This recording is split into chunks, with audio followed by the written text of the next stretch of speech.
in the 9. Ready? Running from it. Destiny arrives all the same. As this room fill up, be sure.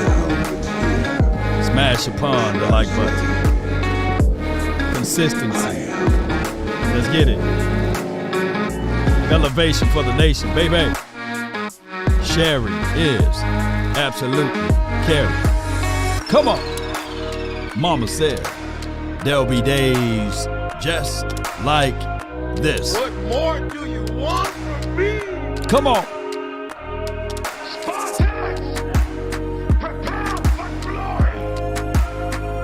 Be sure to check out the information in the description box. Let's get it. Yup. Cowboys philosophy are old and senile. The new NFL rules plus more. Come on. More and more. More and more. More. Thank you. Come on. Yup.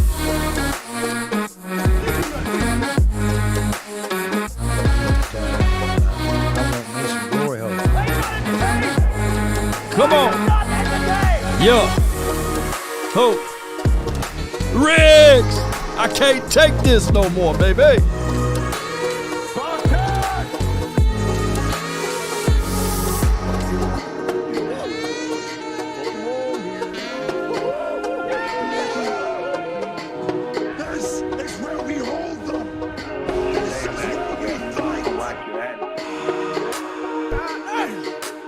Come on. 5, 4, 3, 2, and 1.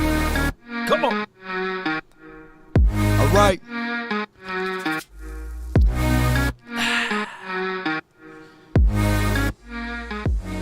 DPF. Dak Prescott fault, baby. Come on, man. That's the only person that's on the main part of these type of conversations. It's no one else's fault. It's no one else's fault from what I uncovered or what we all seen. It's DPF. It's Dak Prescott's fault. And it's only his fault. Don't y'all think otherwise. It's Dak Prescott's fault, right?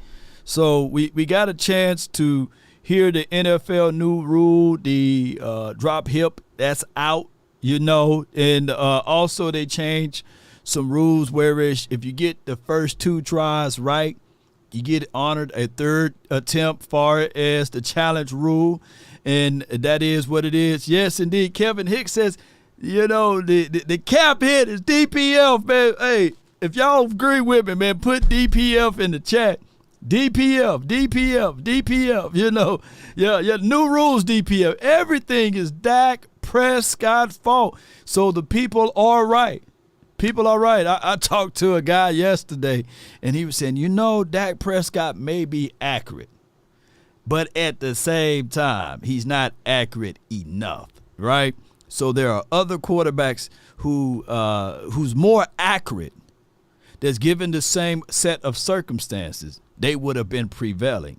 And I would start diving into looking up some stats and accolades, and it was coming around a way that guess who led?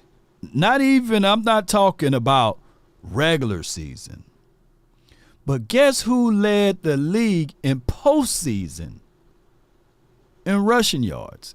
Can y'all gain the Kevin? I know you was talking sarcasm. I know you, man. You followed the channel for a while. I know your sarcasm. So But guess who led the postseason in rushing yards? Guess who led that?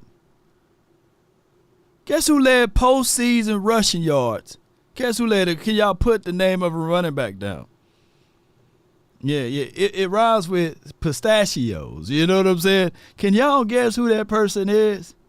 They led the league in postseason rushing yards. Nobody ran more yards than him. And it made me think. I said, good Lord. That's crazy for you not to have only a quarterback with that kind of caliber of talent, but to also have a running back that can lead the postseason in rushing yards. It's crazy. And I'm not saying that, hey, if he were somehow able to only average 2 yards per tote, that the mighty Pat Mahomes wouldn't have been able to win it. But, man, and of course he played more games. I get all of that. But still, he led. He led all of the doggone running backs in rushing yards. So it goes to show you that even within the confines of him, guess what? Here's another thing. If you look up the average yards per tote, guess what else he didn't have? Even in any of his games, averaging 2 yards per tote. He didn't average those things. But, people are going to make it about, hey, man, we had this juggernaut of an offensive line. Man, our running backs was averaging 5 and 6 yards per tote. We never did that in the postseason. We never did that. But that is what it is. But look it up. I behoove you guys to do your own research. Don't fall upon the knowledge and the understanding that I may have of this. But, it goes to show you that or if you look at the total sum of averages, because that's what averages is all about too. Nevertheless, I get what people are saying. And on top of that, they say, well, Law, if I ever commit a crime, I'm going to have Law Nation to represent and present the information, because I want you to fight for me just like you fight for Dakota Prescott. Boy, the glove don't fit. You must have quit, baby. Man, John Cochran, may he rest in peace, but he don't got nothing on Law Nation, man. Oh, dog, Law Nation firm is gone crazy. Cool. But shout out to all of those boys, and salute to Johnny. And his law firm is still around and is still doing crazy things as it relates to being innovative and things like that. But, here we go right here, ladies and gentlemen. And for those who tuning in for the first time, my name is Law Nation, and we talk Cowboys football and beyond. And let's listen to 1310 The Ticket. They did a beautiful recap of what Jerry and them said about, the whole movement up until this point. And, 1310 The Ticket been around for a long time, and they are really, really good, Let's go. Let's listen. Going on in the NFL in the offseason this week. Can y'all hear that? It's the NFL owners meetings, and that means next thing you know, a Jerry press conference breaks out. Of course, anytime he's anywhere and there are reporters around, he's going to hold court. And having done a talk show in Dallas for more than 30 years, I thank him for that. Thank you, Jerry. We all thank Jerry for that. Because he's given us a lot to chew on. And yesterday was no different. We're going to talk more about the NFL meetings as the week goes on. Ticket's own David Moore is there for the Dallas Morning News. And they're discussing a lot of really interesting things, including rules changes, including changes to the kickoffs. So I think we've got a lot to talk about this week. But right now we're just going to talk about Jerry's comments from yesterday. So this was just outside of a conference room. Right. And reporters are gathered around. And they're asking him a lot of questions about the Cowboys' inactivity. Can y'all hear the audio? It's giving me some bad feed on my end, but if you guys can hear it good, I'll fight through it. Just give me a 1 in the chat if you guys can hear the audio straight. Let me get a 1. Thank everybody, man. Marcus, I appreciate you, man. I'm going to cover the Cowboys, man. Win, lose, or draw, baby. It's in the blood. It's in the DNA. The little ones, they can't help it. They going to be covering the Cowboys. It's a right. It's a pathway, you know what I'm saying? Pathway of living in Law Nation Studios and living here. Yes, it's okay. You guys can hear it. Here during free agency, because the Cowboys have lost a lot of starters and they haven't really replaced any of them. So the depth chart right now does not look as strong as it did when the Cowboys broke training camp in August. And so, as David points out in his article today in the Morning News, Jerry did not try to sell that the Cowboys have gotten better this offseason. As David, That's a tough sell. Yeah, as David wrote, every good salesman knows what not to pitch. So Jerry cannot say that his team is stronger right now than they were last year. And remember, this is a team that is coming off the worst playoff loss in franchise history. They got blown out at home by a lesser, we thought, Green Bay team. Yeah. So they talk about doing more with less and asking Jerry questions about this, and he focused on the quarterback. He said it's going to be all about Dak Prescott. His quote was, "I think there are a handful or more of quarterbacks playing who have not won a Super Bowl that will win a Super Bowl, and I think Dak is one of them. I'm firm there. He's one of the ones who can." All right, Jerry is not wrong when he says there are a handful of quarterbacks who are playing who have not won a Super Bowl that will. He is not wrong there. I would argue that most, if not all of that handful, are under the age of 30. Yeah. Ticket's own Tim Kalishaw did that column last year, I believe it was, showing how few quarterbacks over the age of 30 who have never won a Super Bowl eventually win a Super Bowl. Yeah. And a lot of times that player is a guy like Peyton Manning. And I don't think anybody puts Dak in the Peyton Manning category. No.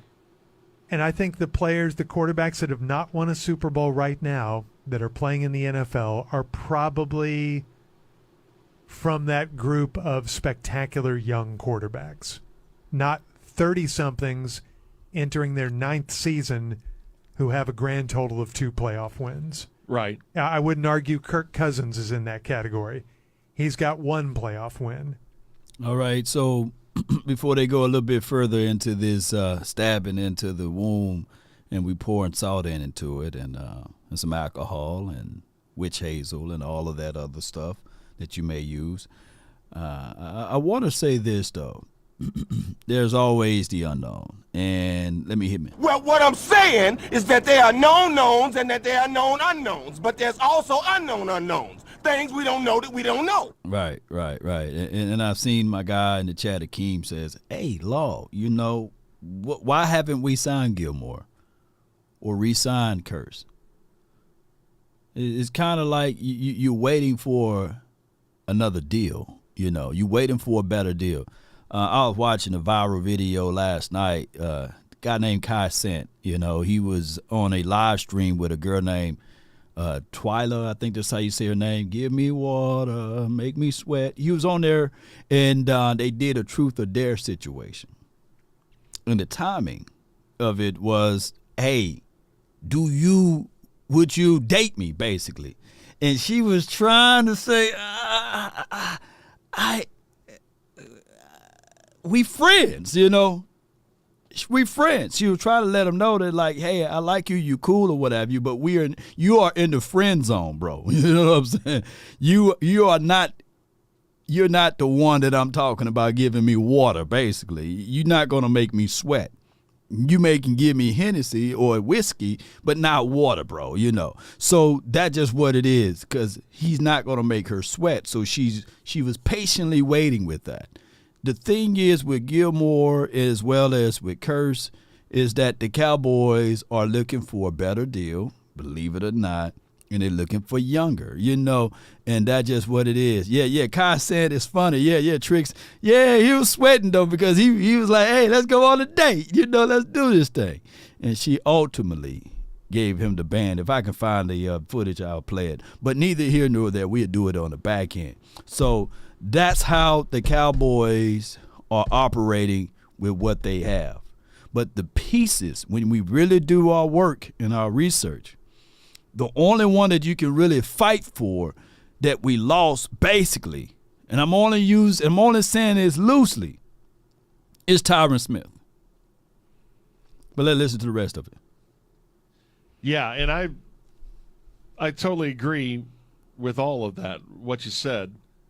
But at the same time, I guess I don't mind Jerry doubling down on his guys, saying he's one of the guys, we still believe in him. I mean, he has no choice, Right. at least for this year. Right. Yes, because that's one of the few things he can sell. Yeah, let's talk about who's still here. He can sell 3 straight 12-win regular seasons for whatever that's worth, but he's already been selling that. He can sell that he still thinks Dak can win a Super Bowl because he just doesn't have a whole lot else to sell. No. I mean, he can. The problem is the last member of this team is it was the worst playoff game ever. They played like dog mess, but I mean, you can look at the regular season, the 12 wins, highest quarterback rating he's ever had, and you can do it. The only problem is, I mean, it's so hollow right now. Jerry, he can't do this, but it would be best for him just not to say anything. Right. Facts. Act like he's doing football stuff and getting ready for the draft. Because 2 words got him into more trouble this offseason than maybe ever before. And I'm not talking about 2 words that he may have said to a gate agent or anything like that. Okay. All in. All in. Just Jerry saying all in, and he's catching fire from all quarters when he says all in, and then they do absolutely nothing except lose starters. Yeah, and it was a dumb thing to say, knowing, I mean, everybody at the start knew this is the way free agency was going. Mm-hmm. I'm going to say this again. If you watch the original video, Clarence Hill, he kind of baited him into saying all in. And then when we started to really look at what he was trying to say is basically Jerry Jones was upset about the loss. He was just as mad as all of us. And it took some time. It took some time for him to really get his sentences together. Now, I'm not trying to be an advocate of Jerry. I'm not trying to be an advocate of Stephen Jones or what have you. But the way they operate and move, they are old and senile. And I'm not saying that's a negative connotation, because all of us would love to get to the age of Jerry and beyond, right? And to have the riches and the wealth and beyond of what Jerry. And all of us wish that our parents and beyond can get to that age range, right? So if you are older than Jerry and you watching Law Nation speak right now, just put it in the chat. Put a 1 in the chat. There shouldn't be no 1s in here because my demographic don't reach that far.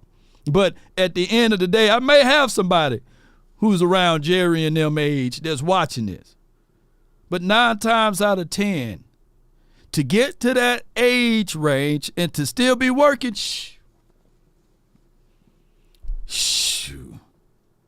it's like, come on, man. You know, you can literally sit back on your yacht, watch all of the games, fly in for the games, and have someone else to be in control of this, right?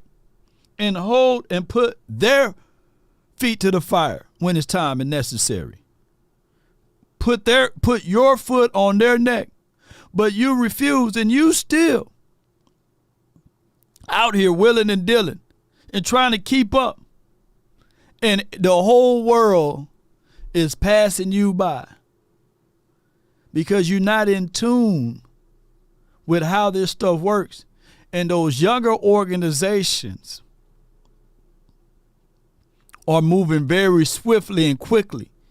And they are adapting to the salary cap and beyond. They're making deals. They are keeping themselves afloat.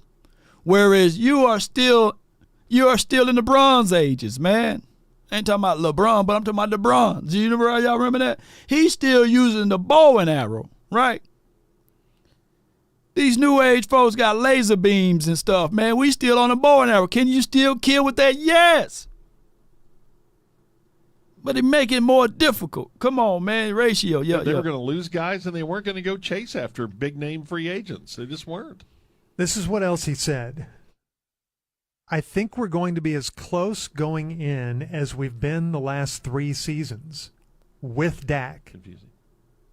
How can you say that, you ask? Well, do you still have CeeDee Lamb out there? Do you still have a tight end threat? He doesn't know the name of his tight end. Or Jake Ferguson. Do you still have some really good players on defense? Now, can you manage to stop the run better than you did the last couple of years? It's down to those kinds of things. Yeah, I was reading between the lines of that and then like another quote when he was talking about the defense, almost like, hey, we finally got that Quinn clown out of here, and we got some guy who can stop the run. Yeah. He did mention that a couple of times about, I don't know the word he used. It was something like strategy or put these players in different places to make them more successful. It was like he was taking a shot at maybe not only Quinn but McCarthy. Yeah, kind of putting it on the coaches. Yeah, he said, just if we went out and got more talent, more doesn't necessarily beat Green Bay. I'm talking about players, but there are other things, maybe having it better strategically in different spots, but more doesn't necessarily beat them either. We're going to have to do some things different because we've got some different faces. Again, I don't know that he's talking about his own face there. I think he's talking about some players and coaches. Yeah. Let me break this down. And I'm from Mississippi. And there's a saying that when you are from a certain area, you tend to be a decade behind. If you from Alabama, Mississippi, it tends to be that you are either you live 10 years older than what you're supposed to be. Let me break this down. If you're 20, you're living like you in your 30s. If you're 30, you're living like you in your 40s. If you're 40, you're living like you're 50. You old school. You got an old soul. You know what I'm saying? We just can't help it, man. You know, because we are not exposed to a lot of things as it relates to what others are. So it's unnatural to a degree. So when you think of the Cowboys in general, the way the Joneses do, they are operating basically a decade behind. Think about this.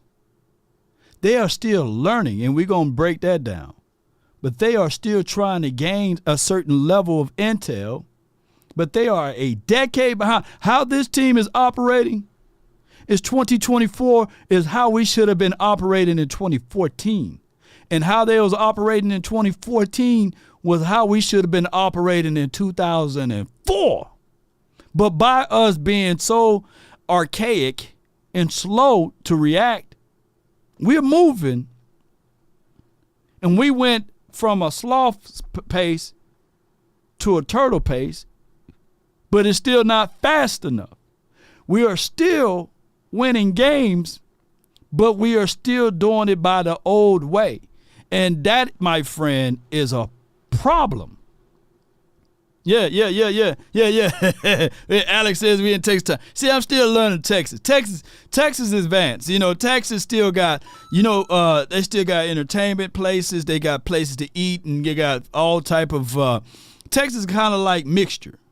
Certain parts of Texas, you're going back into a time machine, But then certain parts of Texas is very, very, very much so advanced. But in Mississippi, all 82 counties, you go there, shoot, we still got sundown rules. Oops. Man, I've got a theory that I haven't totally flushed out yet, and it has to do with where Jerry started with talking about Dak. Okay. And that is, I think he's all in with Dak this year, and that's it. I think there's a chance there will not be an extension. That would certainly make next season much more interesting. Yeah, and I mean, if you were trying to go, I keep using the phrase, but seriously, if you were trying to, I won't say all in, but if you were trying to stay as close to the 49ers or whoever you think the top teams are in the NFC, trying to get to the Super Bowl, wouldn't you have restructured the deal so you could have hung on to a few of these guys and maybe signed a few free agents? So that would be really interesting, because if he is so adamant that you can win a Super Bowl with Dak and will win a Super Bowl with Dak, Dak is one of the handful that haven't won but will, according to Jerry, then why wouldn't you extend that guy? Right. So it's if you're right, and you may be, that's going to put him at odds with what's coming out of his mouth. Yeah. And they can still do it, and maybe it's something that's just done before training camp, and I'm way off here. But I just wonder if he pumps him up, hey, Dak's the guy, he's going to win a Super Bowl. But in the back of their minds, they're thinking, we're not going to sign up for this again. And we'll, just like McCarthy, it's a put up or shut up year for Dak. May backfire on us. What if, just for discussion, what if Dak takes them to a Super Bowl next year? What would he then command? But I think that's a risk Jerry's willing to take because he knows Dak's not going to get him to the Super Bowl. And his team is probably not going to get there next year. I would love to know deep down what he really thinks about Dak and what he really thinks about McCarthy and what he really thinks about all those guys. I'd love to know that. I wonder if in his heart of hearts he feels like a lot of other Cowboy fans, like me, and even though I've been accused of it, I've not pumped up Dak this offseason. That Okay. he came we're on watch for that. I know. Yeah. I know. Yeah. But yeah, I'm just I think he came to the same realization that day that a lot of Cowboy fans did, a lot of us did, that think it's never going to happen. Jerry was also asked about Tyron Smith going to the New York Jets, and he said it was the same emotional gut punch that he felt when DeMarcus Ware left for Denver 10 years ago. But Jerry said we could not have kept him. Everybody's focusing on the $6.5 million that Tyron got from the Jets, but Jerry said the incentive clauses that were included in that contract with New York would have made it impossible for the Cowboys going forward. And I do believe Jerry there because if Tyron... Yeah. Now, the thing is, remember he said about 10 years ago, and remember we were just talking about how this team move and operate. CJ Swag says, hey, Law, if not Dak, then who's? I'm going to break that down. If you seen some of the things that you saw with D-Ware, wouldn't that been a right movement for you to do the same thing differently, or not the same thing exactly, but would that behoove you to do something differently for Tyron Smith? Hear me out. You got to start willing and dealing and trading guys before it's too late. Tyron hits all of his incentives, I think it becomes a $20 million deal. Yeah. Instead of If a they go to the Super Bowl. Yeah, instead of a $6.5 million deal. So Jerry's probably correct there. But again, you have a Super Bowl protection clause here. Right. He's probably not going to hit those, and I bet that was hard for Jerry. But I know people are still mad about that one. I don't blame the Cowboys for that one. No, I'm not too They upset kept about him that here either. for a long time, and I think the most telling stat was that, especially for the head coach, you're telling the head coach, hey, we're going to come up with some sort of deal for Tyron Smith, and that was a miracle he played in all those games last year. He's only played in half the games that I've coached since I've been here. Yep. I think betting that a 33-year-old, I believe, is going to play in 13 or more games again when the track record says he won't, I think would have been a bad bet. So I think the Cowboys did the right thing there.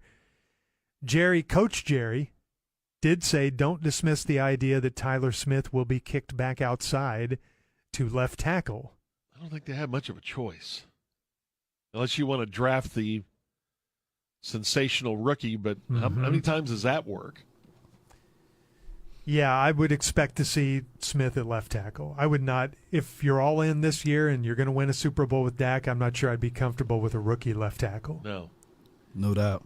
Speaking of the draft, I found, and by the way, all of that from David Moore in the Dallas Morning News, and he's going to join us at 9:35 for his take on some of these comments and talk about the NFL meetings. David today, 9:35. One other thought I had when I saw this note, speaking of the draft, I saw on Friday that the Cowboys coaching staff, including Mike McCarthy, was headed to Michigan Wolverines Pro Day.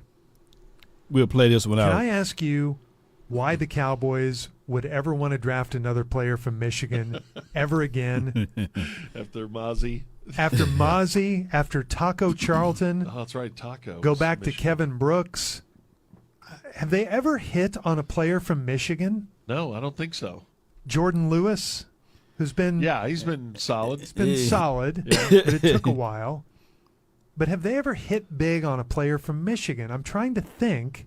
Man, oh man. Oh my gosh. I don't think we ever hit on a player from Michigan. But Tom Brady from Michigan, right? Sure, some Michigan guys can ball, so Aiden Hutchinson, he's from Michigan, right? So it just how the cookie crumbles when we get them, right? Maybe Taco should have went to the Steelers, right? And we got TJ. And the whole world would have been different. Can you imagine if TJ went with the Cowboys and Taco went to the Steelers and performed and balled out? It would have been like a whole crazy universe. But that's a whole nother conversation. Y'all remember when we fell in love with Boise State guys? Trying to get that to work. How the Boise thing working out, D-Law's still here, right? We used to have a whole slew of guys. Charles Woodson, Michigan on Charles Woodson. So it is what it is, ladies and gentlemen. The draft is always strangely and it's crazy. The Cowboys, my guy, let me see if I can find that super chat one more time. He says, CJ says, hey, Law, if not Dak, then who? I'm seeing a lot of people saying Shador, and tank for the 2024 season. We got about 7 draft picks. So what would be their mindset? What would be their mindset going into the year and saying, okay, we're going to try to lose? They're going to take a year off? What about people who fighting for contract like the Lambs of the world, right? Parsons, he gonna want to embellish that resume. How do tanking for one player, Shador, to be the difference maker? Like if he comes here, is there a guarantee that he won't tweak a knee or get hurt in practice? You know what I'm saying? And wasted an entire year to get him here. And I'm not saying that will happen to him, by the way. But that's how crazy football is, right? So what would be the guarantees of him coming here in 2025 that will be the difference maker? That all of a sudden we can stop the run and also protect the quarterback and get a situation where we can run the ball. That's that will be crazy. And his dad is prime time. And what allegiance do Dion have for Cowboys? What allegiance do he have for us, So we got to answer that,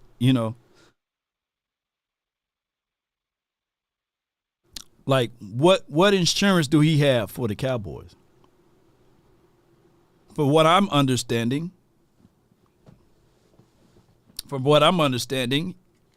he was drafted by the Atlanta Falcons. He got picked up by the 49ers, got picked up by the Cowboys, also played for the Washington team, also played for the Ravens. So I get it. Yeah, he may be known for a Cowboy guy, but you got to understand that Deion Primetime Sanders is known for prime time, not just the Cowboys. All of that, he was known for being prime time and was what would be best for prime, So I don't think that, Cowboys will be, all in all the number one stop. That's just how it is. Shador is unproven. And I'm not beating up Shador. I like him. And Shiloh too. Shiloh, is his name Shiloh, right? Shiloh comes out this year, right? He goes into – is he come out this year or next year? Y'all help me out. So it is what it is. Best player available. You can't just be sitting here saying to yourself, well, we're going to scoop a whole entire year for one person.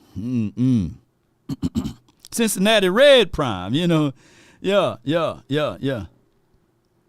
So I look at it from both of those boys come out next season. Okay, cool. So – what I'm saying is, ladies and gentlemen, boys and girls around the globe, is that we got to take care of this year. And I've never been the person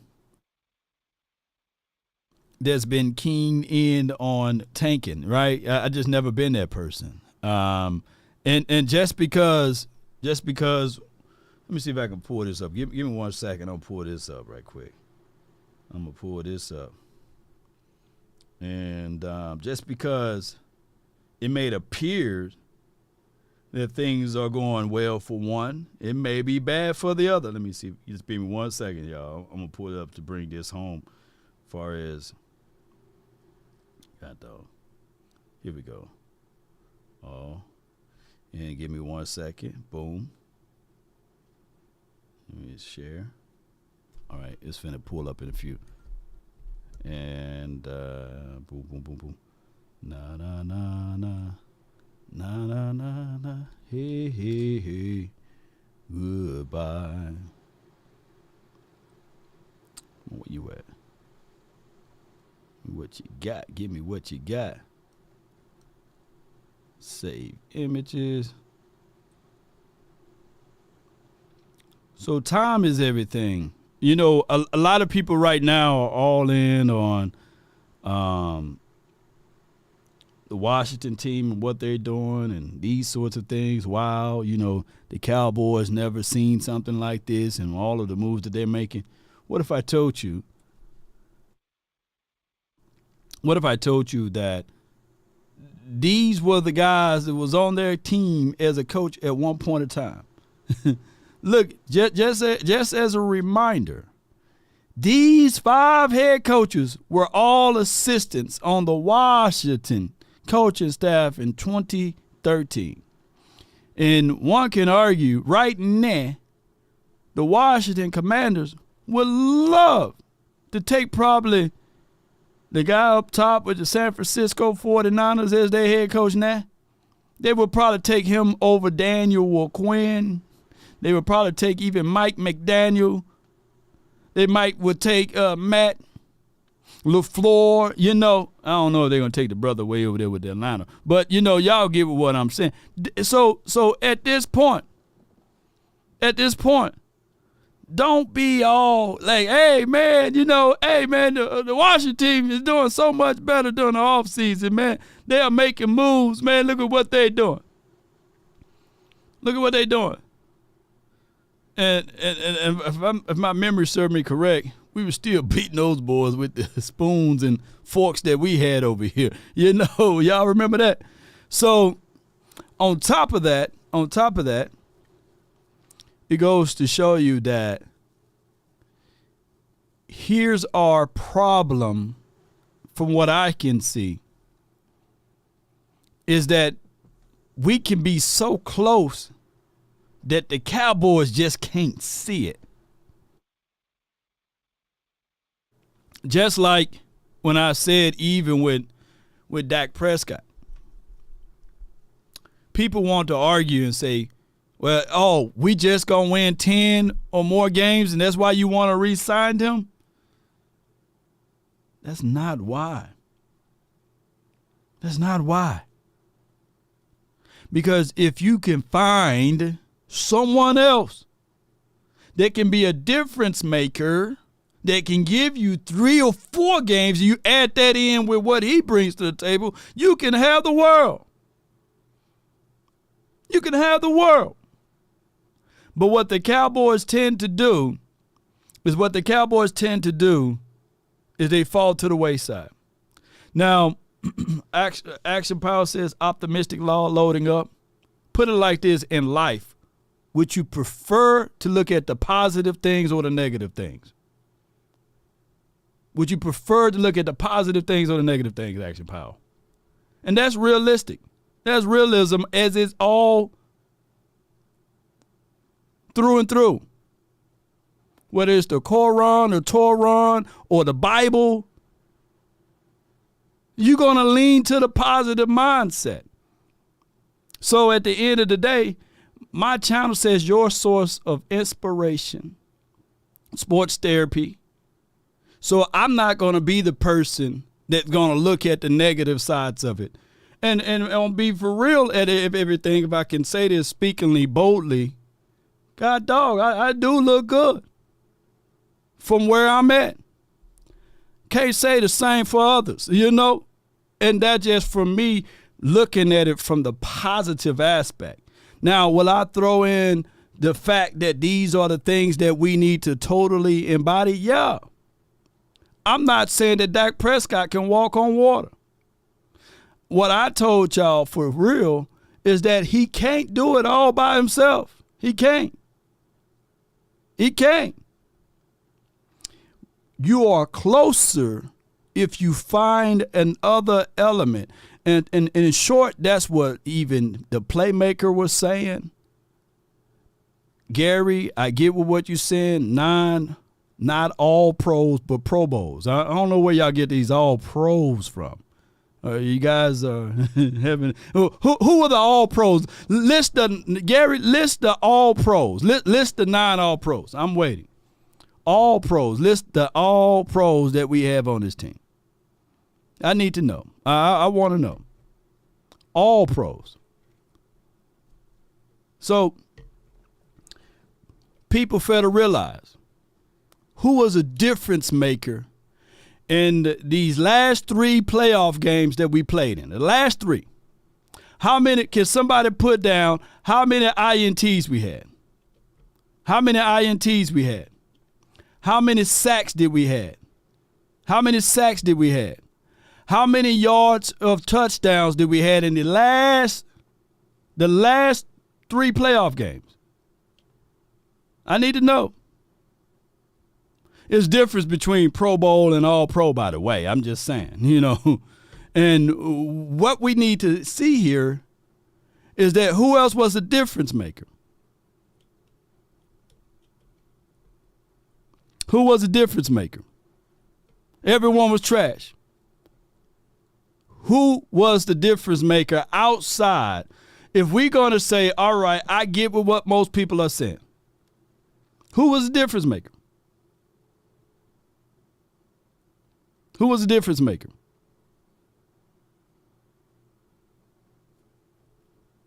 Joe Youngbook said no all pro. Because at the end of the day, you got quotes from Jerry Jones, who said, Jerry Jones says he doesn't regret paying Ezekiel Elliott massive money for a running back. Rather, he believed his lesson from that parts of what makes best options for the Cowboys GM. What I can do for our fans is I can learn from what we did with Zeke. I can learn. Dude, this dude is in his 80s and he's still learning. Now, I'm not saying that, you can be in a situation that you can't learn, but he's still learning. Who else give the ability to say, hey, I'm still learning? I want the fan base to learn from me that I got to go through some learning pains. I got to go through some growing pains. Bull sugar. Because all 31 other teams can't use that, as what my guy MJ would say, as an excuse. I can't use that as an excuse, right?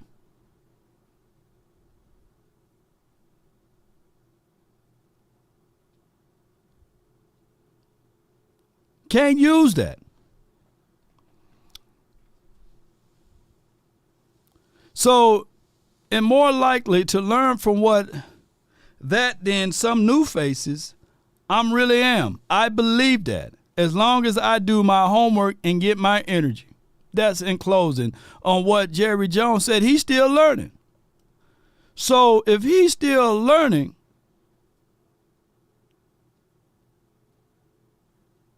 then what else is he still trying to learn from?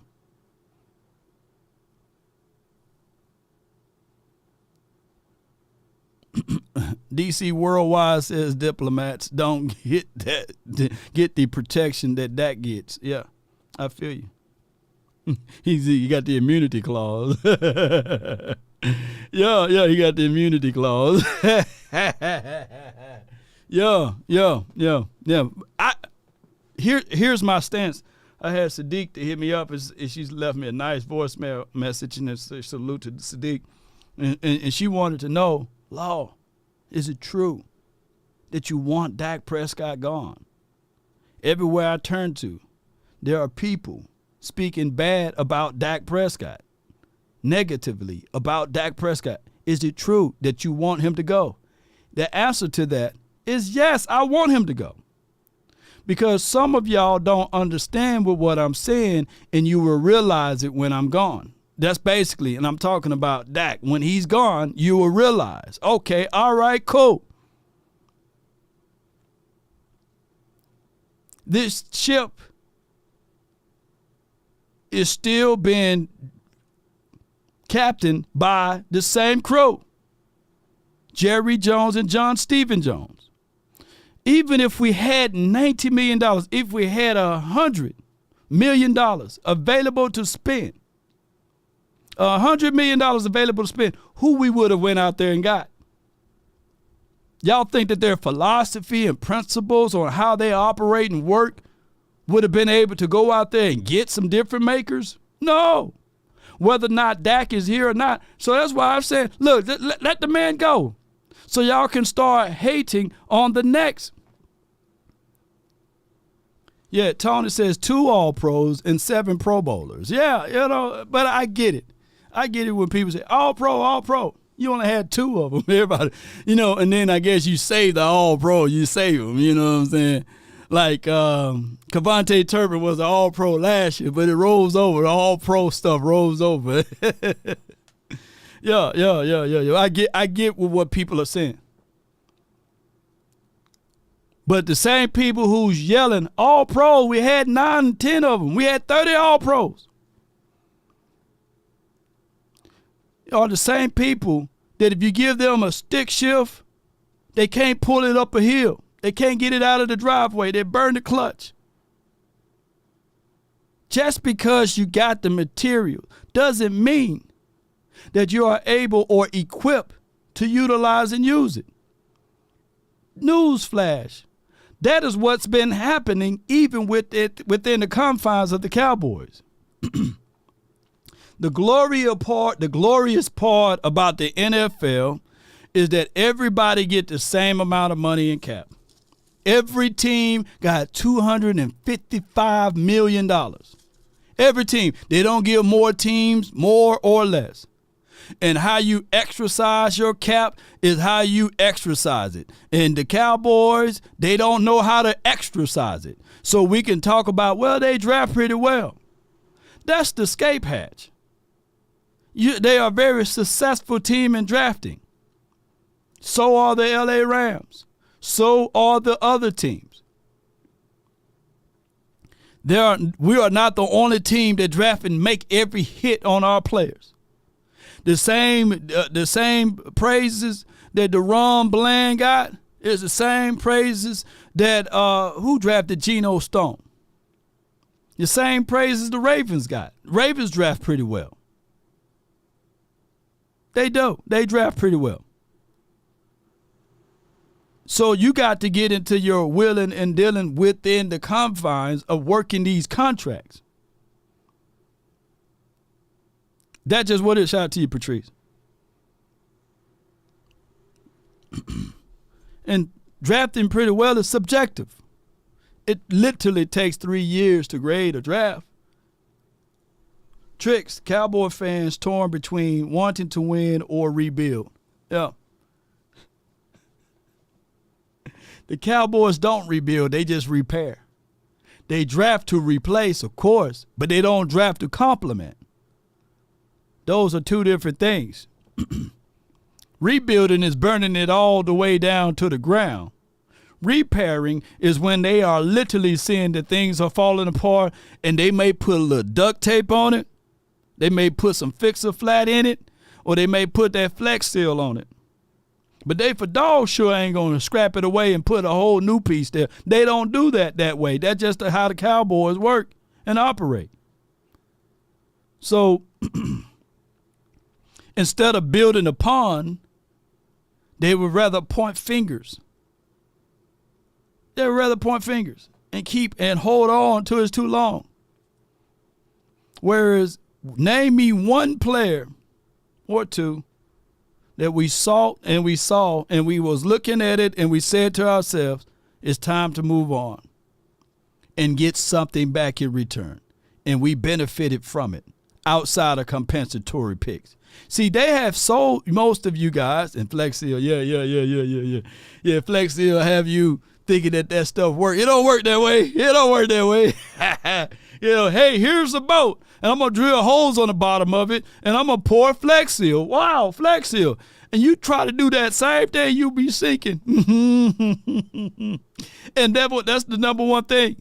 A salesman, his goal is to tell you the moon is made of cheese. And if you fool around and buy all of the byproducts to get there, and you fool around and you get up there and you realize it's a rock, the joke is on you. So that's ultimate Jerry Jones deal in the hands of all of this too. Hey, the moon is made of cheese. Yo, man, it tastes good. I got it for sale. Damn, I'm gonna go buy it. Yeah, alligator lunch all day. The alligator just sitting there. Yeah. Will McClay's becoming the scapegoat. Dak fails us. Then he's now on the hot seat. That's why I say, man, it's time for the saying to be the hero long enough to become the villain. In Cowboys world, your hero stance only lasts for 1 year. After that first year, hey, where's our Super Bowl? They don't care about anything else. They don't care that our running back averaged 2.3 yards per tote in the playoffs. Our strongest chance when Zeke was running was in 2016. But we fell so far behind that we couldn't even utilize Zeke that much. And in 2018, when we finally had Zeke to run, he rushed for 125 yards in that Seattle's game. That's the type of running back that we needed. But we haven't seen those type of running backs in Cowboys land since then. CJ Swags, what's good? Let the AI CJ speak. Swag $10.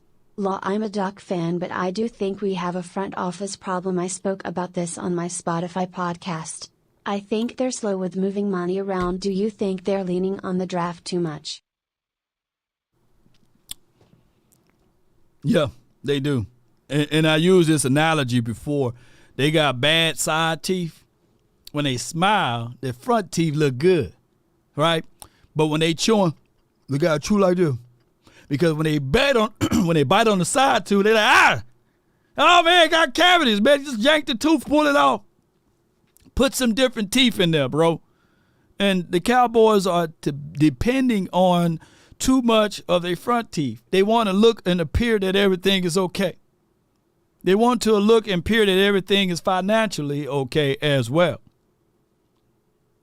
Now, there's a guy on Twitter named Joey Ikes. He did a great piece. My guy also, Coach Marv, he pointed out that the Cowboys may have cash issues. We spend less as it relates to cash on players. But that's a whole nother conversation. But for Jerry Jones to say, hey, man, that incentive-based contract for Tyron Smith is just too much for me. Bro, it don't mean anything. If you can get that version of Tyron Smith healthy, then it's a benefit for you. Meaning that he play for pay. That's a damn good contract for $6 million. But the possibility of him making $20 million is too strong for you. All you had to do was touch CeeDee Lamb's contract, extend him. All you have to do is touch Terrence Steele contract, extend him. Even if you out on, Oragel, Sean, Oragel don't work as long. Instead of going and seeing the dentist, I'm going to put squirt some Oragel in that thing and squash it. They can't afford implants. but we'll spend money all in the wrong places. You know what I'm saying? So my thing, and some of y'all, if y'all can't use all of y'all teeth, man, go see your dentist. I know y'all still afraid of seeing the dentist, but go see that man, Plaque build up, all that stuff. Go see your dentist.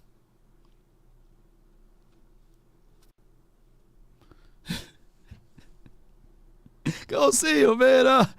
Somebody say, nah. This is where we hold them. Nah. This is where we fight. I don't want to go see the dentist, man. No, man, shoot. Last time I saw him pull a needle this long, talking about he finna numb my gums. No, I'd rather chew on one side the whole year. And boy, give them a freeze pop or something cold, boy, they fall to their knees, man. Give them something hot, some touch that back too. They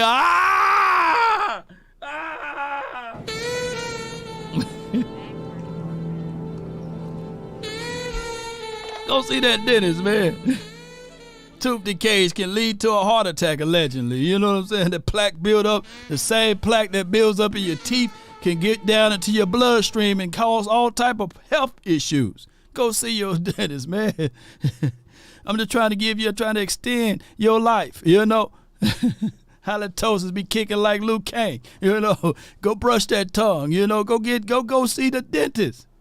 Stop trying to do all of the home remedies. At least get something started before you try to do all of the home remedies. That's all I'm saying. But neither here nor there, back to the topic at hand. I get 1,000,000% of what people want to move on from Dak Prescott. They do. But let's move on from him and let's look at Trey Lance. Would we still need run game? Would we still need interior defensive help? Would we still need the ability to draw up and craft up better defenses so that when we get to the dance, if we can make it, that things can shake in a better way?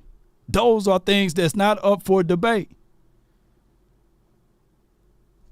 The Cowboys, regardless one way or another, you got to pay it. You got to pay it. You can't refuse to pay it.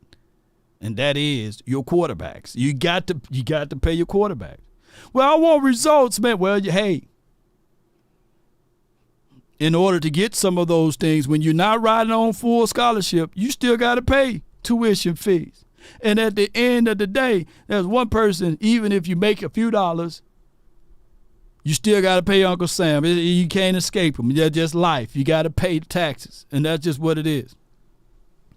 Yep, you're right. Cause a lot of health problems, batting. Yeah. So the Cowboys, most of y'all not afraid of the first imitation.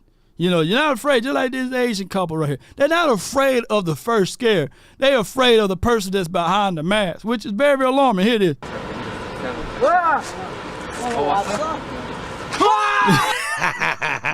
They scared of the person behind the mask. You would think that the first time they should be scared. But a lot of people are just scared of the person that's behind the mask, that's under the helmet. That the same thing that you should be afraid of on the first time. What's the difference? We were a 10-7 that went 12-5. Credit Mike McCarthy and Dak.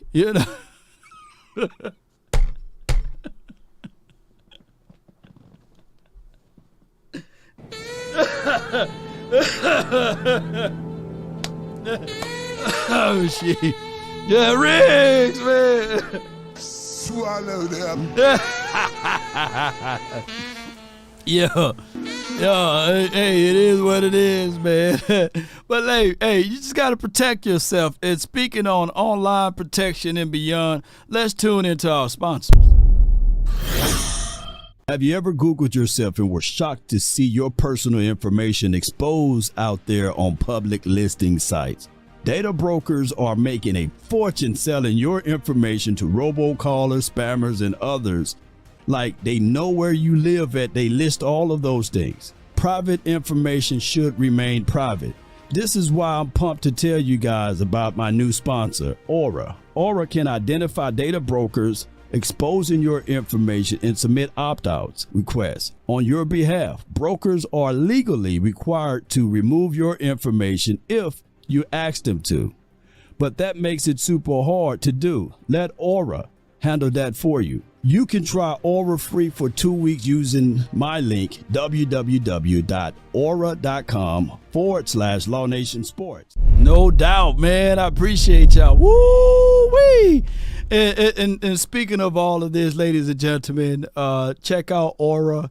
It's down in the description box if you need the total protections of online and especially if you closing on a house and all of your information is pretty much out there on the streets, you know.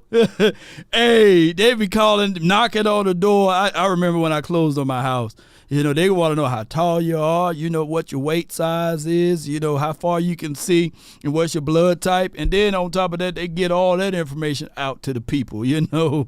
But Aura, they have 24/7 protection. And on top of that, they would do all of the heavy lifting for you.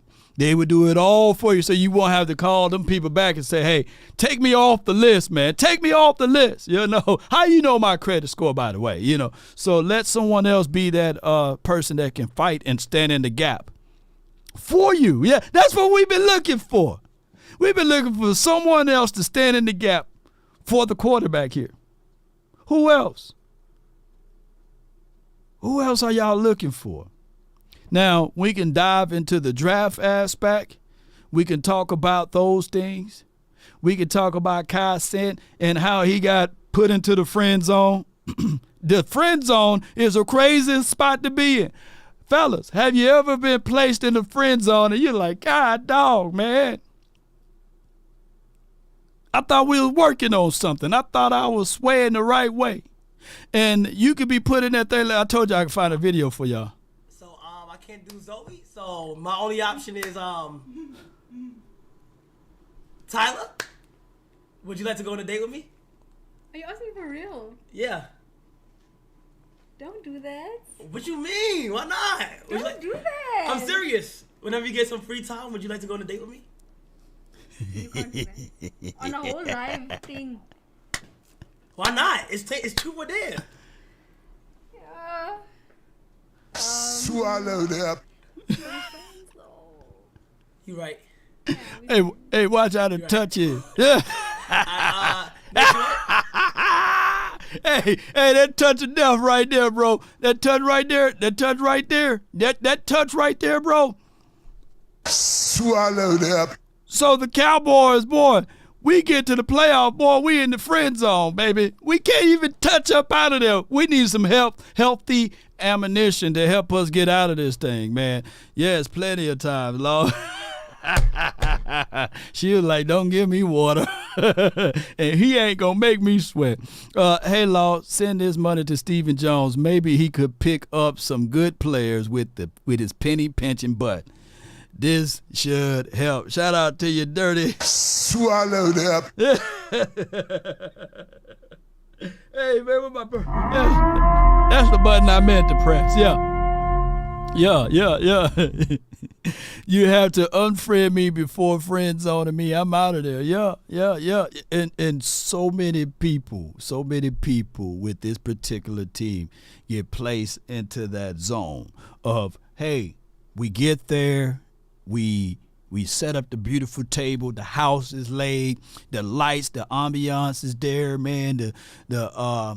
What else you like? The fondue, chocolate fountain is there. You know, you got the wine and cheese. Ain't nobody hidden. Couldn't hit water if you fell out of a boat. Couldn't execute on a delivery. Rushed in too fast. Rushed in too slow. And you are now out the door. That's been our saying for the last, how many years, ladies and gentlemen? We haven't scored in 28 to 29 years. We haven't. We just been a friendly Cowboys. And when we tried to tell everybody all off season, shout out to my guy Jay Tuck, shout out to Boss Cowboys Sports, Big Game James, at some point we got to be the villain. Nice guys finish last. We got to figure out a way. Now, when we look at, I did a quick mock draft, They gave me a terrible grade for the wide receiver, Decorian Clark. But this Jackson Powers, that was a B+. He was there available. I think that some people would say, hey, man, with him on this particular lineup, it will be all A's because we need help inside. I heard a bird told me that Brock Hoffman, he ain't going out without a fight. Brock Hoffman said that this is his spot. All his life, he been wanting to fight. So Brock Hoffman saying that he will be the starting center. I love it. Ooh, I love it. Ooh, Brock Hoffman said he would be the starting center. And I love it. And he got some people that's close to him, following behind him, saying, yeah, give Brock Hoffman a chance, you know. But also, before I go down the other part of it, somebody else told me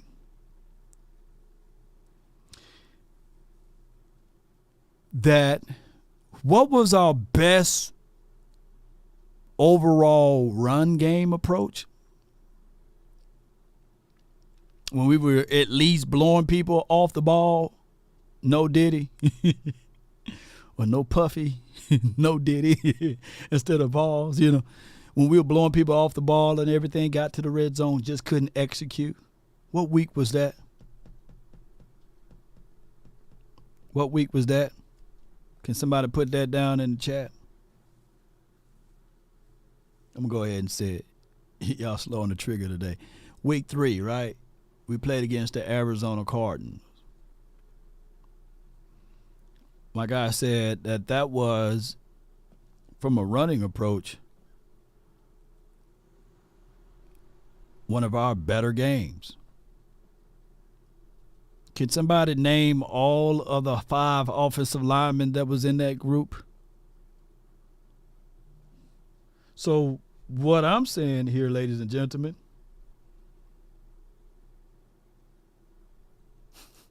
let me just refresh this. What I'm saying is, ladies and gentlemen, is that it may not be as bad as we all think. It may not be as bad as we all think. With our offensive line approach. That's all I'm putting out there. And then I'll break it down a little bit further. Jonathan Brooks, I get it. There's a plethora of other people who would say, hey, as far as a running back situation, we need to go get other guys that's out there that will be healthy, that can absolutely do something for us instead of trying to poke holes at hurt guys. But when I talked about philosophies, right, and I talk about principles, that is what the Cowboys tend to do. They're going to go with Jonathan Brooks because in their mindset, in their thoughts, in their philosophy, is that we can get a first-round grade running back in the second round. And if it wasn't for the injury, he will be by far the better running back out of this particular draft. Now, on my list, and I know I haven't did a lot of breakdowns this season because they're attacking me. Every time I put out a piece of a clip, they're attacking me. So that's why I say some people can move certain ways, but there's a price to pay when I move a certain way. Some people are eligible to do it, but I'm not. Neither here nor there. Jonathan Brooks, he's one guy. He's my number 1. Jalen Wright, my number 2. And then we got a Blake Corum.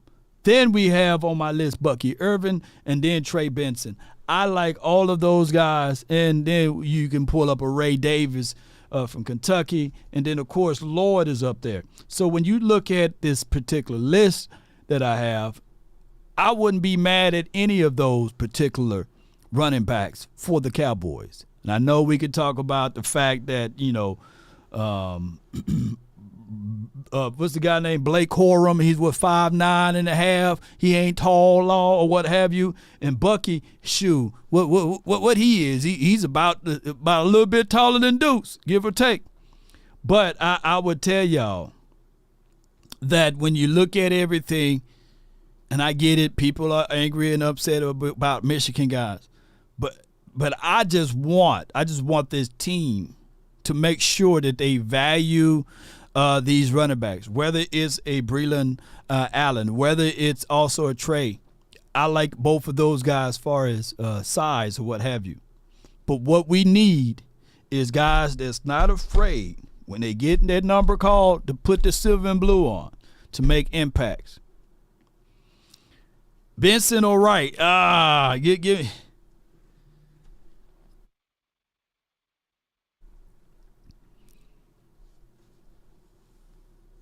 Give me water, make me sweat.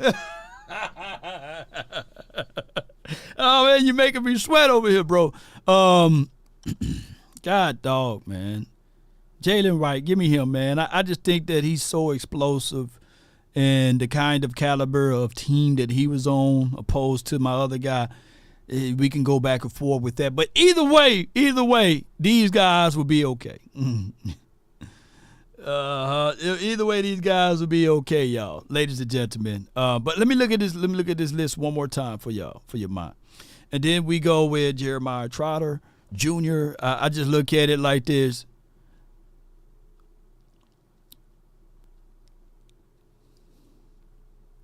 Bloodline. And that's the last time the Eagles had a known linebacker too. Bloodline. You know, you get a chance to play your daddy team twice a year, you know. So bring him in, and I can guarantee you linebacker play this year is going to be improved. Get your up there, contain the damn ball. This is why we do it. Hey, too many missed tackles. Let's go. We're too damn soft. I just hate mistakes. I hate mistakes. Oh, yeah. Sleeper, Curtis Jacobs. I want you guys to look up Curtis Jacobs. He will be your sleeper in the later rounds, man. I think that him and the ability to work in within the confines of what we're going to do, shoot. It's going to be a situation that the Dallas Cowboys could by far flip the switch real good, and not to jump around on my guy Frank Gore. Y'all know I love my Mississippi boys, even though you know how that goes and everything like that. But I'm gonna tell y'all, bloodline, bloodline. I just y'all see how long Frank Gore played in the league. He just retired last year sometime, didn't he? You know, there's something about that stuff, man. Frank Gore playing so long, I was getting worried for a second. I said, man, he about to beat Emmett record, man, if he gonna continue to play like that. How long Frank Gore Sr. was in the league? Shoot. He was like LeBron James minus the rings and stuff, you know, about 30 years. I'm saying, like, God, no. Emmett had that a little bit in him. Emmett used to play for so long that, you know, when I was looking at all of that stuff, I like Ardrick too. You know, I like Ardrick. Gore played forever, man. He played through a whole bunch of administrations and everything. Yeah. So as a running back, that's unheard of. So I know that he taught his son some stuff. And even if he don't have the same lineage or whatever you may want to call it, as far as pedigree, you just never know. It might kick in, you know. That DNA cycle might start activating. You just never know. He might open up his pineal gland and all of a sudden he see things happening before it happened. And being able to manifest things and run through some stuff, you know. So that is a situation that I would love for the Cowboys to have, because we would get a player or we get something and then it would just go away. I was looking at it when I was doing this review for my guy. Let me pull up Emmett. Can y'all see that? I'm gonna blow it up a little bit. Can y'all see that? And this was his playoff stuff, man. People fail to realize. Let me just slide that over right here. Of how much of an impact a running back can be in the playoffs, man. That's how much a running back can be far as the impact in the playoff. And I get it, man. Emmett and people talk about Barry Sanders and stuff like that. And people talk about Pro Bowls and all pros. But what if I told you Barry Sanders on that line had 2 all pros on that line? But that's a whole nother storyline because people failed to realize Loomis Brown was there and beyond. But I ain't going to go down that route because people only going to hear what they want to hear and going to say that not Dion, but Barry Sanders, I meant to say, apologies.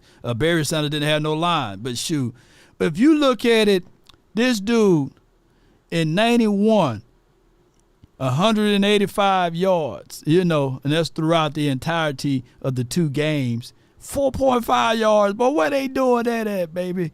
And 92, out of 3 games, 336. Some people don't get that in the season. 4.7 yards, man. And then in 93, 4.2 yards.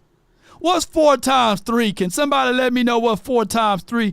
In 94, they cheated us in 94, y'all. They cheated us in 94. 4.4 yards, man, in the 2 games.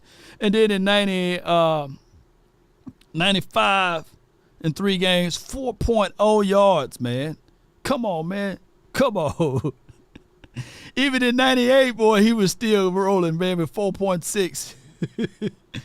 Yes, indeed. In 99, y'all know what happened, that dude was rolling, boy, in 99. 6.6 yards. We just couldn't lean on anything, man, with that type of system, man. Emmett the GOAT, man, and to this day he still got records that shoot. yeah, to this day, man. To this day, bro. Running back's important. Look at what the Chiefs and the 40. I just wish, man, if y'all could just zoom in and understand how a play-action quarterback really works.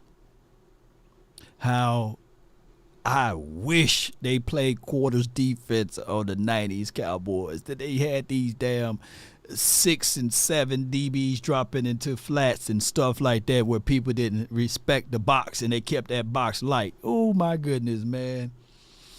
Yeah. I'm still, 1994. To a degree, I'm still mad at Prime. I got unmad at Prime when he went to my JSU, and then I got re-mad at Prime when he went to Colorado, but then I understood that he did it for his son, and I would do the same thing for mine. Yeah, I would do the same thing for mine too. Oh, yeah, I would do the same thing for mine. So, yeah. All right, so it was one other thing. I went over that already. We already talked about Kelvin Gray. Did we? No, we did. This is really the gist of that we're about this year. Jerry Jones said we got Dak. We want to get it done. I think we haven't been in a situation where we can get it done with less. Jerry Jones, quote unquote. All right, so basically, and then my guy, I think he retweeted that out too. We're not going to talk about that. Let me go right here. We're not going to talk about the money because people don't understand that part. Here he goes. And my guy from ML Football says, Owner Jerry Jones said that the team needs to win with less. That's been the calling card for the last 15 years. That's including Tony. That's including Dak. And that will be including whoever else we have. Because, like I said, this particular team moves really good, but 10 years too late. 10 years too late. 10 years too late. Like, Tony probably would have been good or better if he was the immediate quarterback after Troy left, right? Dak would have been good if he were the quarterback, let's say, in 2008 until now. You know what I'm saying? He would have been good. So it's 10 years too late, and he's good now. But the way this Cowboys move, we be moving. But we moving too slow, man. Frank Gore rushed for 653 yards for 37-year-old. We need the junior in Dallas. Yes, indeed. Yeah, something about that bloodline, you know. Washington won't beat us. Yeah, man. Look, we not worried about Washington. And we not worried about Vic Fangio's defense as well. We're not worried about him. We're not worried about him. Yeah. Yeah. Yeah.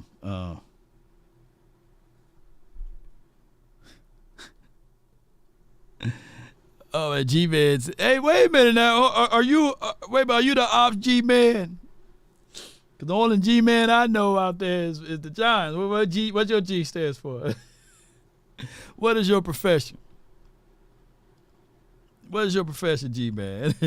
Explain why you got G-Man. You know what I'm saying? Yeah. Top of the day with you. Shout out to you, Big. Speaking of that, let's talk about Prize Picks right quick. One of the sponsors here for the show to help us grow. You guys can do the same. My guy, Action Powell, he's in the chat. He can contest to the fact that with Prize Picks, when you download Prize Pick, 100% of your deposit match up to $100 will be gifted to you.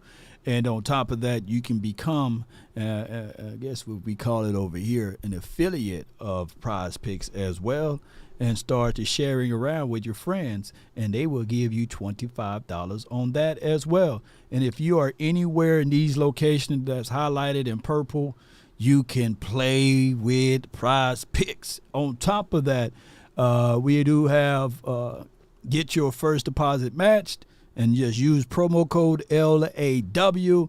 And last but not least, we were able to, one of our winnings for this particular week, we came away, we put $200 on the line, and it came out with $1,000. I appreciate you all for your support. We went with less on all three of these guys, and it all hit too. All hit. You go more or less, and we were able to cash out with a stack, baby. So there's Prize Picks in the mix, and I hope that you guys are doing the same on your end with the support. At this time, I want to know what's on your mind. Not the one who made the rules, right? Do it, left, do it, right, do it. Come on with it, baby. Do it, right. I ran up a check, I might do it again. Action Power, baby. Come on, let's get it. Hit those likes. Sharing is caring, baby. The hotline for your mind, 657-390-7391. Come on. Get the likes up. Call in. I want to know your thoughts. We're going to try to get to the people who normally don't call in first. So we're going to try to get all of y'all in and out. You know, on your thoughts with this team. And let's go. I'm glad that the Cowboys finally banned that hip drop tackle, though. I'm glad they did. From the 757.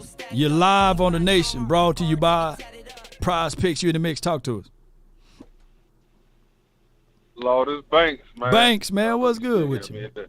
What's good with you, Banks? What's going on? What you got? Nothing much, man. I want to touch on, man. I see people on Twitter still talking about our left tackle issue. But I think, we're gonna be good, man. Whichever way we go. I personally don't think, I know Jerry said it, but I don't see them moving Tyler out to left tackle. That's just my opinion. Just because when Tyron went down last year. Right. Ooh, break it down. You been doing your homework? They refused to move Tyler back outside. Yeah. You know what I'm saying? We put Tuma Dog out there, and, they knew, that wasn't the best option, but they still put him out there. And then, it won't Tyron out there, but it won't as bad, and we've seen worse. So, I think that the Cowboys kind of looking at it like that. So, man, if we go anywhere in the draft, I think it'll be center. And then, Tyler, if we're looking at the 2 years of Tyler at left tackle and him at left guard, he is all pro at left guard. Right. And Jerry Jones, they always say how he remind him of Larry Allen or, whatsoever. Yeah, right. That in him, So I don't see him moving, man. This is my opinion. I don't think Tyler's not moving out to left tackle. And you know why he man, you right, you thinking because it absolutely, when you really think about it, it cost us a game. Yeah, it literally did, man. When you really look at like that Miami's game, I'm like Chuma Edoga was sitting there like, I don't know what to do, and we all knew that like even going into Oxnard and training camp. It's not like Chuma Edoga was like balling. Even Awesome Richards looked better than him at certain times and key moments or what have you. But when we started looking at some other games, we was like, hey, why not move Tyler Smith back at left tackle, But they refuse. So they're looking at it like this. They're looking at their board. And if you look at Joe Alt, he won't be there, right? Talassi, how you say that man's name, he won't be there. Troy Fontana, however you say that man's name from Washington. I'm going to mess up some names, right? I think that we did some simulators. He could fall. But what Jerry got to do is he got to play that I'm not really thinking about that movement there. You know what I'm saying? And I get J.C. Latham. I get the Amarius Mims or what have you. And the Barton kid. And Tyler Guyton, I get all of that. But what he's trying to do here is sell the aspect that I already moved Tyler Smith at left tackle, so we're not even thinking about left tackle when April comes. Yeah, absolutely. Yeah. And it's just that, man. I just don't see him Mike going with that. I don't know how much say he has in it or whoever they're looking at, but I just don't see him moving, man. We might go left tackle, I believe, probably in the mid rounds. We can go there. I can see that still happening. But maybe they're looking at. I don't know if they're going to go with Awesome Richards or. I heard they like the Jordan Morgan kid. They like Jordan Morgan. He's 6'6". He got the wingspan. He's 320. They worked him. I believe one of the guys. I think. What's his name? Solari. Mike Solari.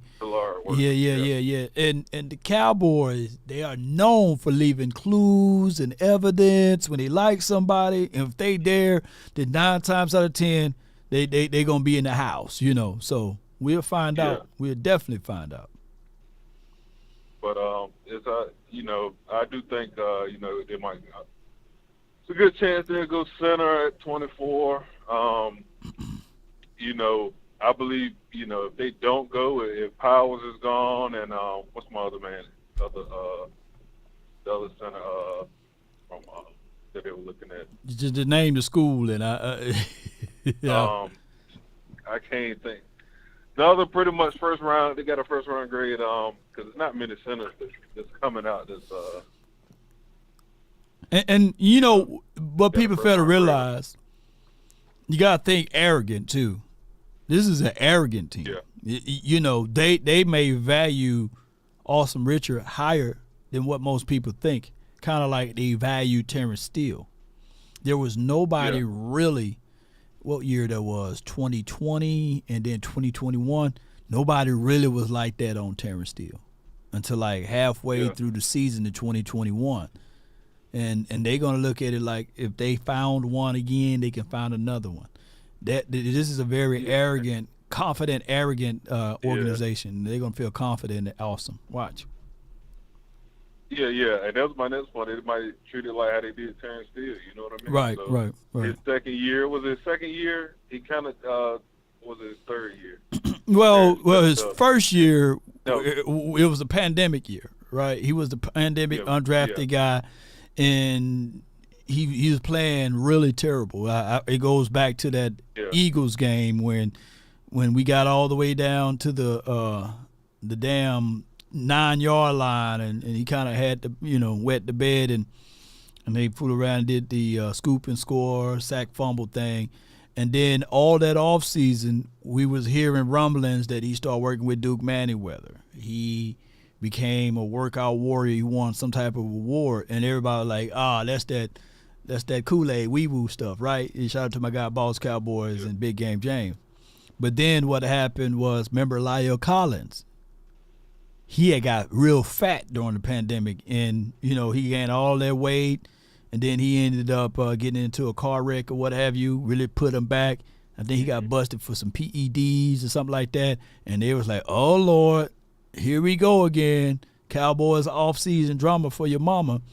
And then Terrence Steele got in there, and he performed pretty well in 2021. Yeah. Yep. Yeah, definitely did.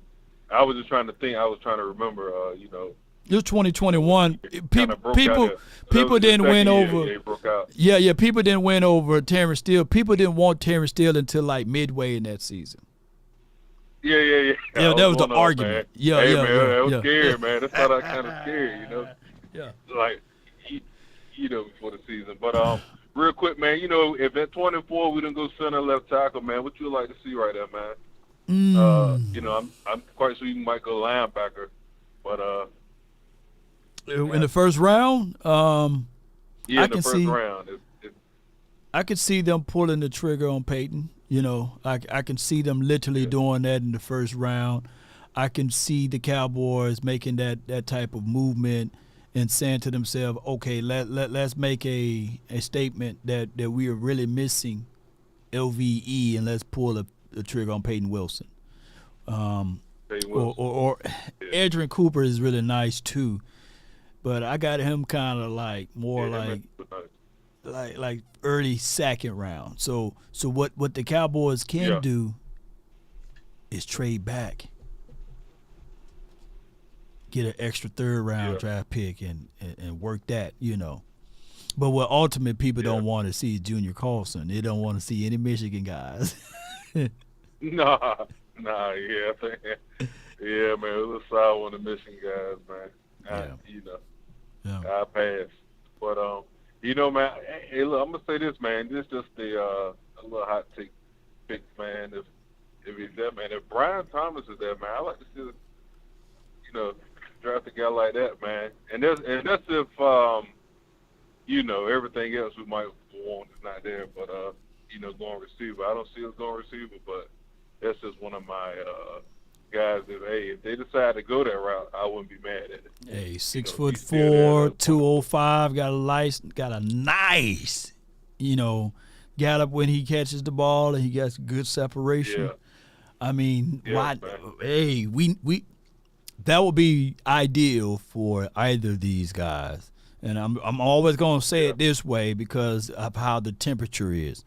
That will be ideal for Dak, and that will be also ideal for Trey Lance. If you get a tall, targeted guy, and if we 6'4", who can move, agile, who can high point the ball, that would be your guy on the opposite side, and maybe Lamb can groom him and get him going as far as he can work the inside, and then you still have your threat with what's his name, Cooks, and Cooks would be just a bridge to Jalen Tolbert. Yeah. So that's how we look at that. Yeah. But and the only reason why I say it's going to receive is because, in the first, I absolutely think we might be going running back in the second. If you're not going to go get anybody else out of free agency, I can definitely see them going high on a running back, in the second round. Whoever may be there, I can see them doing that. But hell yeah, that's all I got, man. Appreciate your good call from you, Banks, man. Keep holding it down, bro. All right, Lo. No doubt, good call from him. I would say this too, ladies and gentlemen, is that I did some simulators, and you can still get Trey Benson in that third round. You can absolutely work it where you can get him in the third. Breland Allen, right at the latter part of the second, right in the third round as well, depending on how the board falls. And But what the Cowboys got to do is they can't panic, man. They got to trust their board.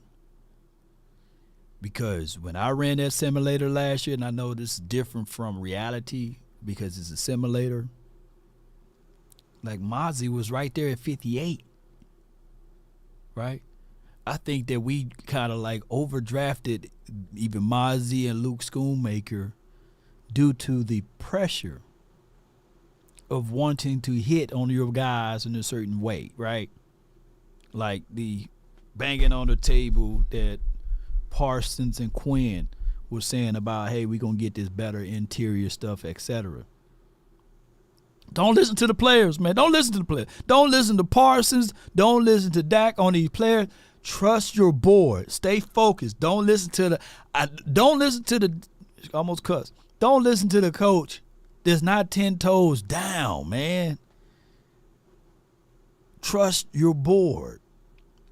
At the end of the day, what Will McClay need to do, I'm putting a little pressure on him.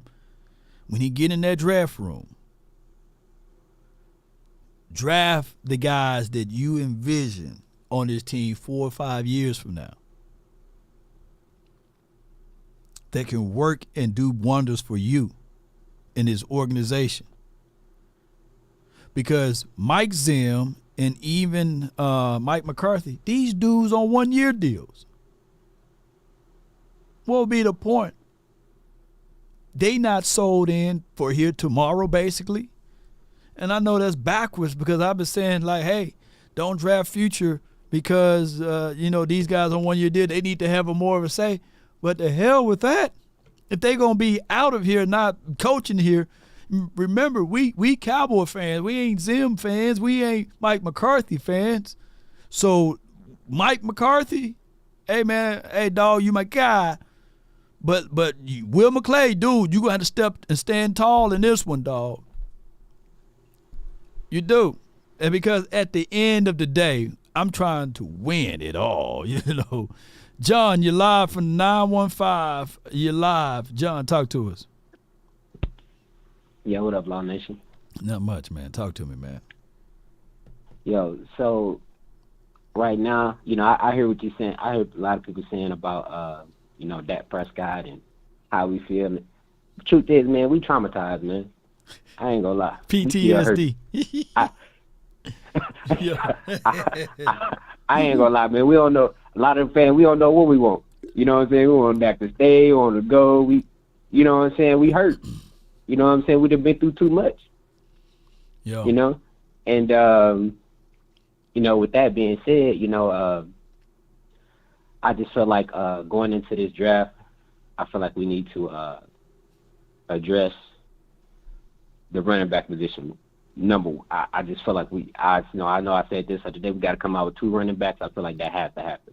But more than anything, you take the best player available. That's what the best teams do. Right. Right. And if you see a guy falling, you see a guy falling, and he's in your reach, you got to go get him. Got to go get him.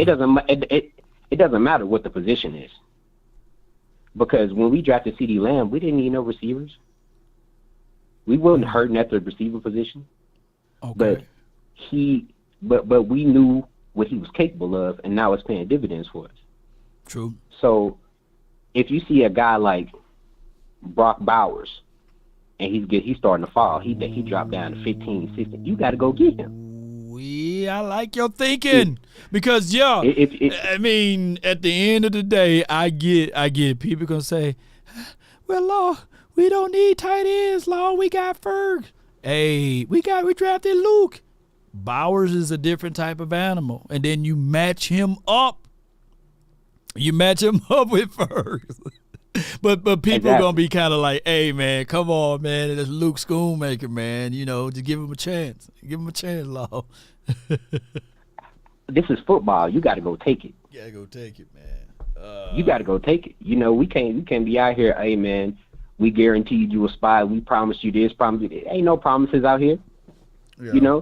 You got to go out here and take it. That's what football is about. And if we see a guy like Brian Thomas Jr. I'm very high on him. Oh yeah. If he gets to falling, we got to go get him. Let me ask you this though. Let me ask you this. Thomas there and Bowers there. What do you do? What do you do? What do you do? I take what if they both are there. I take the player that's number one in his position. I take Bowers. Okay, I see how you're looking at it. Okay. Because he's number one in his, and I honestly feel like that dude is he's everything that he's hyped up to be. But I mean that's a tougher decision. Yeah. You know, I feel like because I feel like Brian Thomas Jr. is tough. Probably the second best receiver coming out of the draft. I know I love Marvin Harrison Jr. And but I mean, you know, and Neighbors and Mitchell. You love all of those boys. Yeah. Yeah. I mean, the receiver position is loaded. It usually always is in these last few drafts. You know, a lot of really good receivers, but I honestly believe Brian Thomas Jr. when he's one-on-one with you, and you ain't got he's running by you every time. Every time, Like, and every then he's single 6'4" with it too. You know. Yeah, he is running by you. Yeah. You know what I mean? It's just not like a 5'11" dude, y'all. You know, I want y'all to look up Brian Thomas Jr. I think he run like that because his last name is Thomas. I'm gonna have to go check and see if he related, you know, to the Thomases. But yeah, man, I give it what you're saying with that, you know. Actually, nah. I mean, I'm gonna have to go Brian Thomas Jr. Now that I think about it. See, you talk yourself into it. You gonna be like,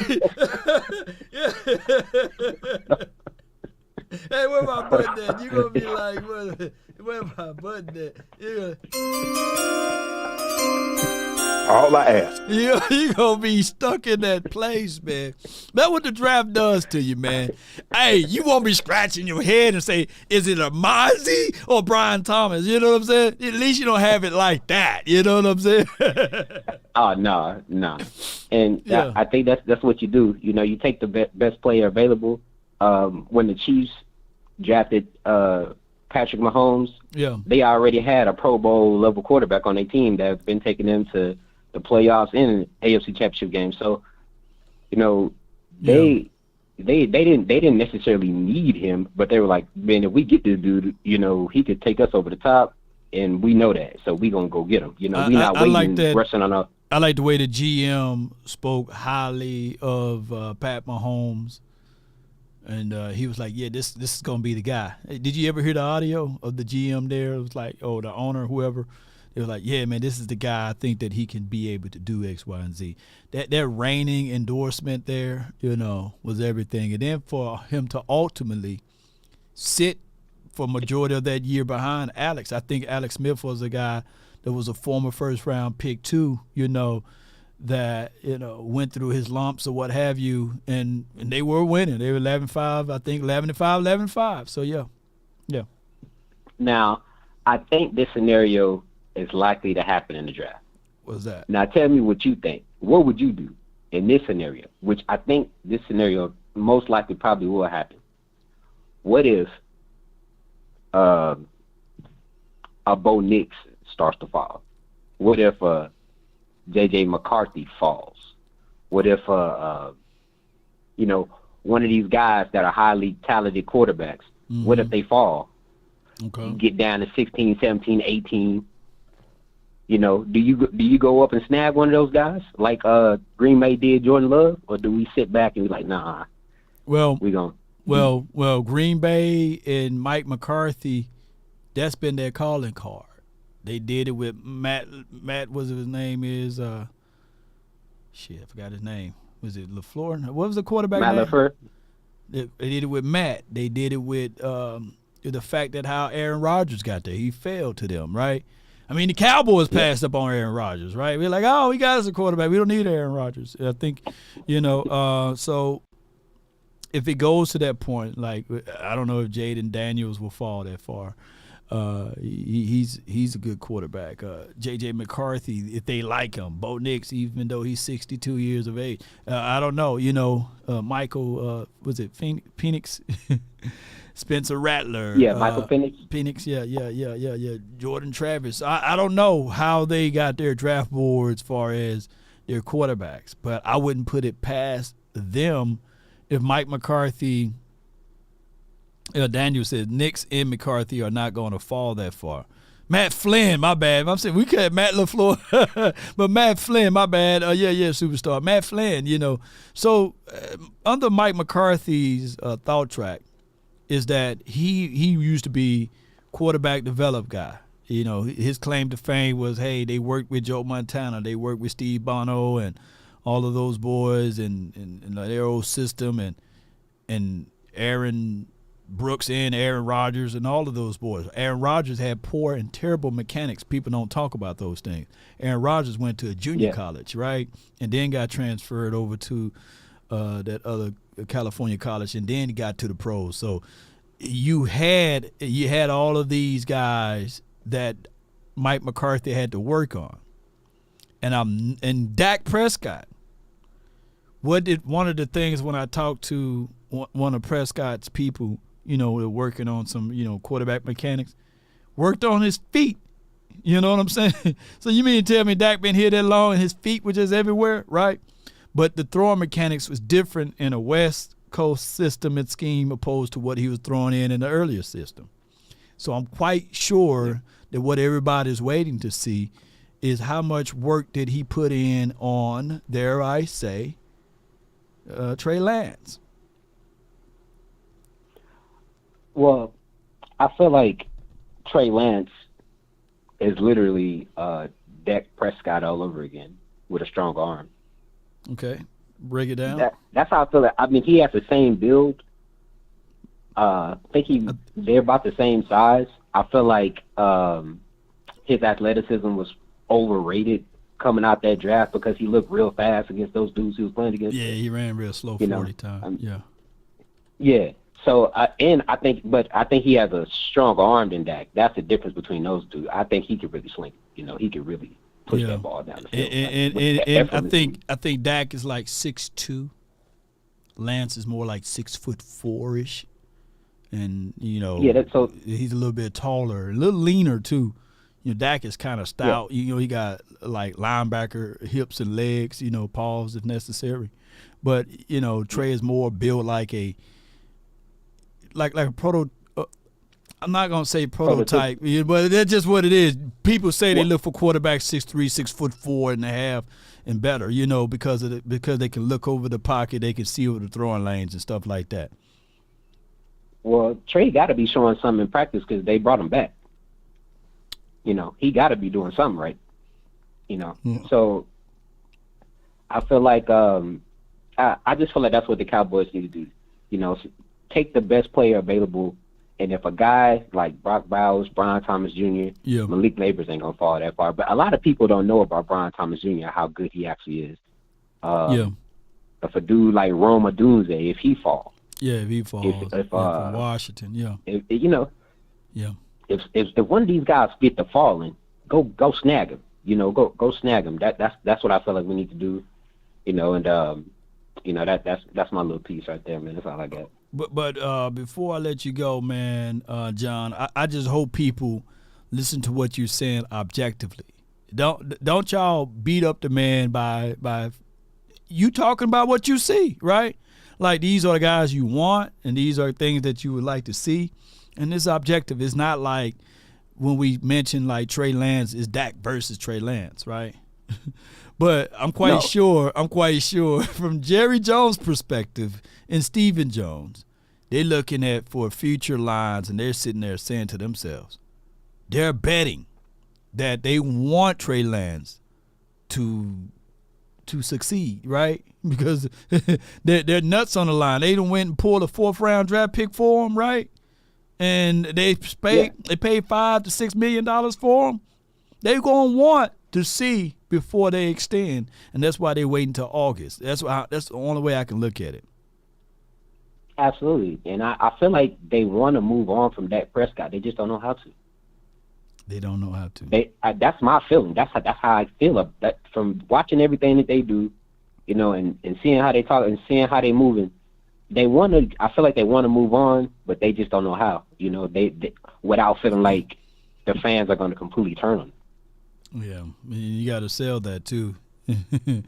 But man, I appreciate you, John, for calling in. You was a good caller, bro. Appreciate you. Yes, sir. No doubt, man.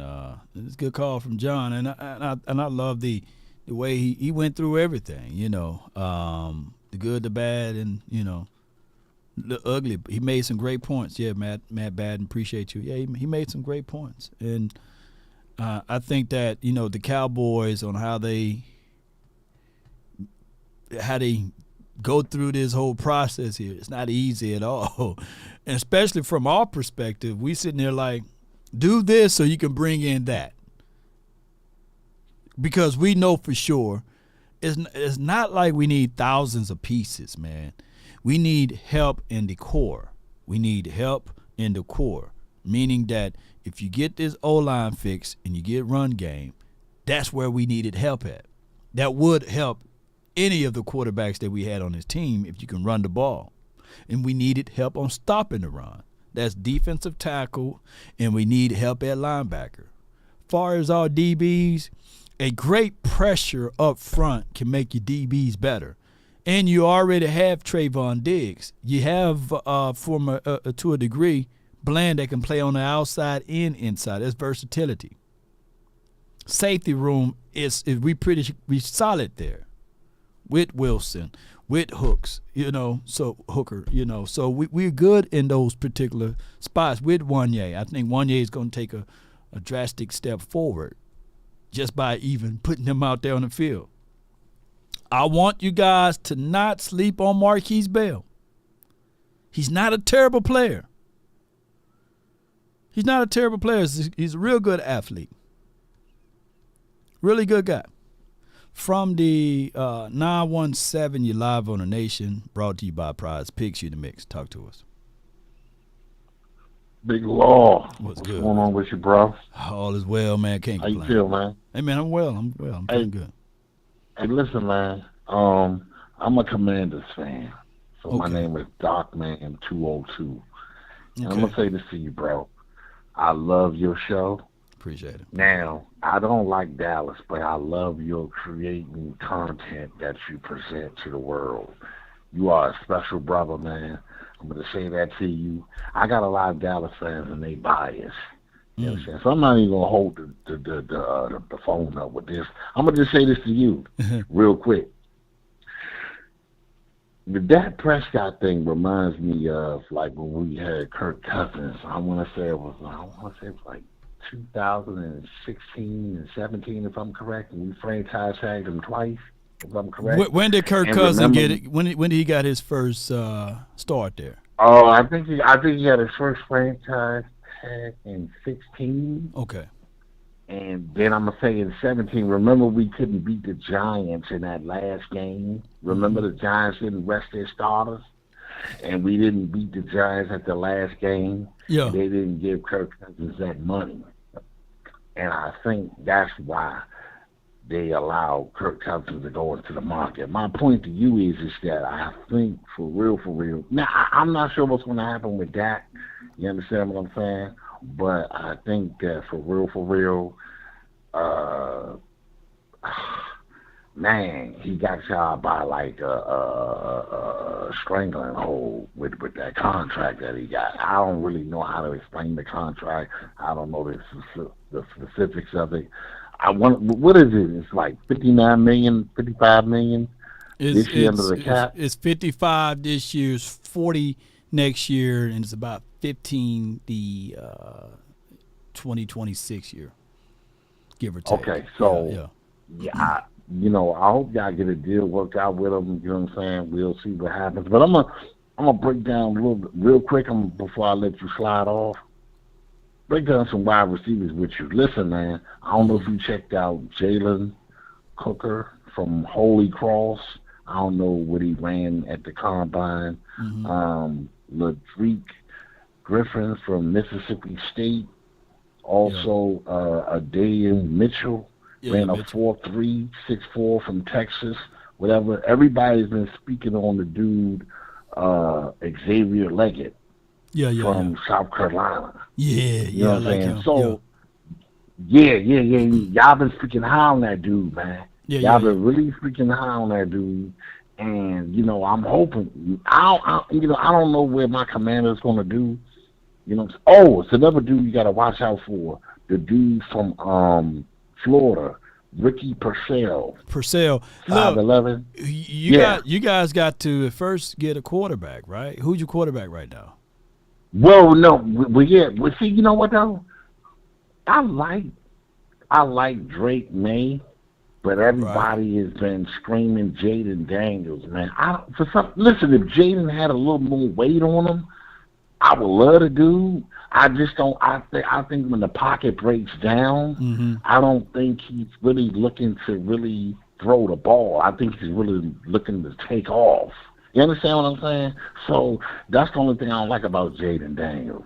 Well, you got to get a quarterback that matches, the offensive, the Cliff Kingsbury scheme. So you're looking at quick releases. You're looking at your short to intermediate throws. He's not going to try to have you guys throwing in tight windows. You're looking at somewhere where there's going to be mobility with the quarterback there, so he brings that to the table.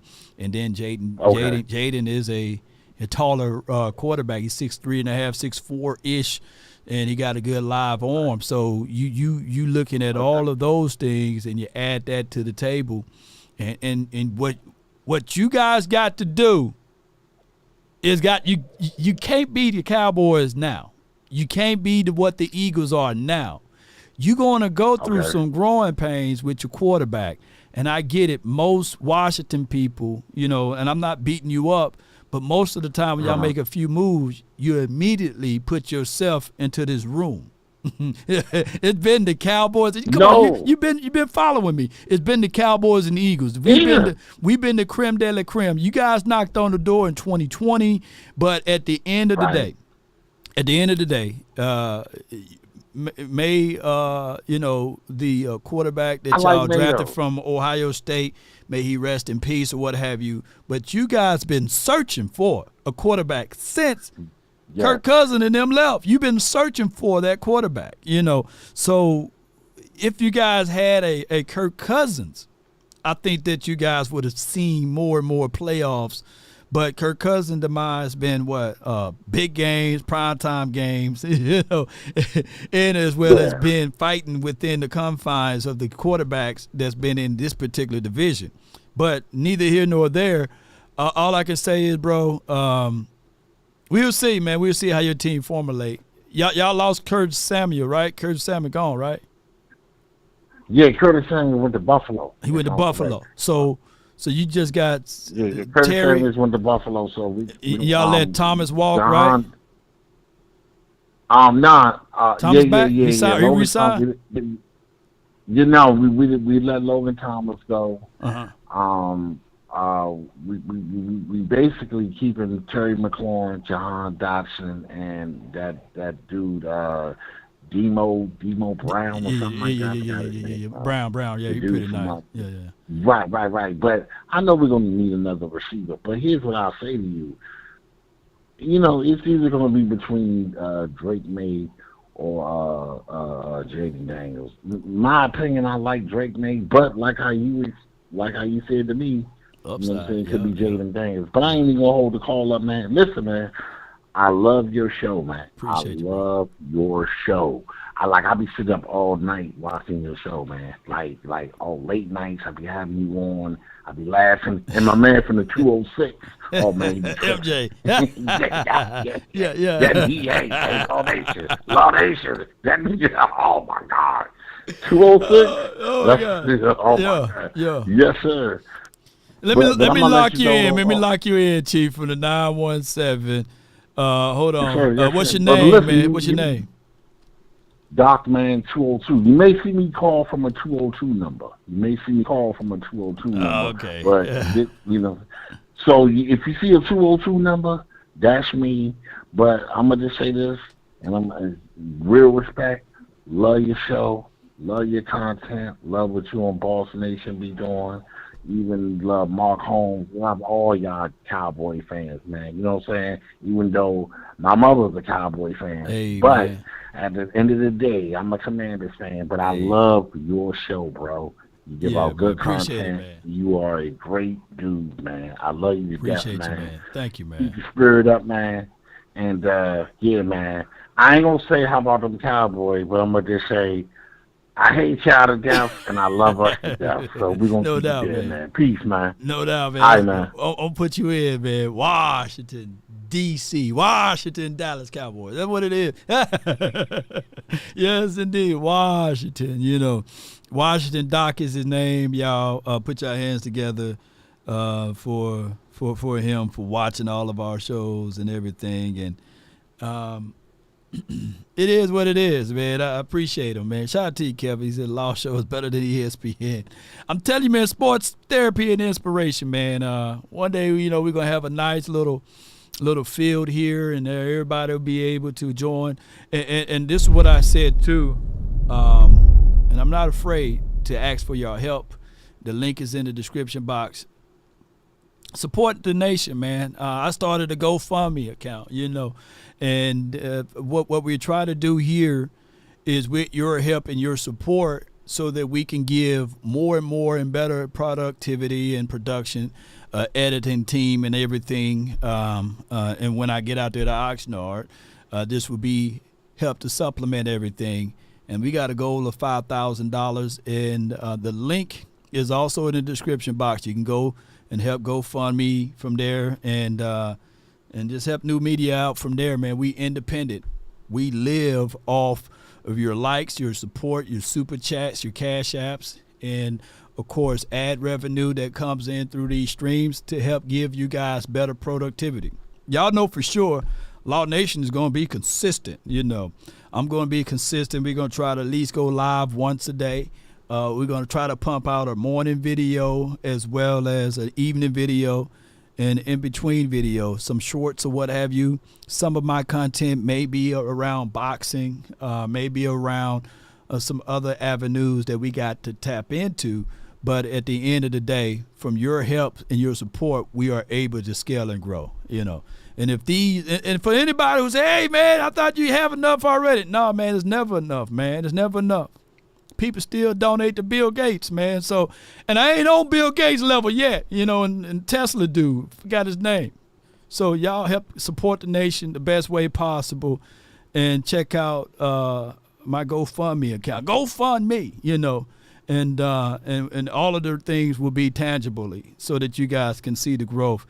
Definitely won't be pocketing it, and you guys not going to see new equipment, new stuff. So from the 914, you're live, and then we have the 903 that's next. So from the 914, you're live on the nation, brought to you by GoFundMe. You're live. Hey, what's up, Law? What's good with you, bro?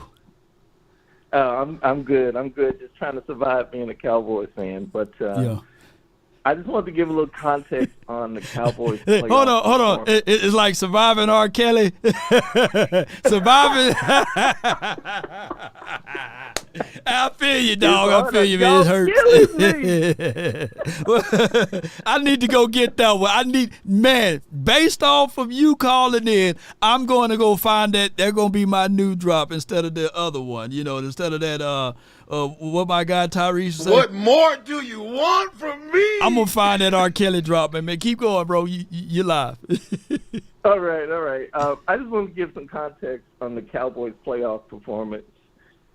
I looked, and do you know how many touchdowns a game Patrick Mahomes averaged in the playoffs?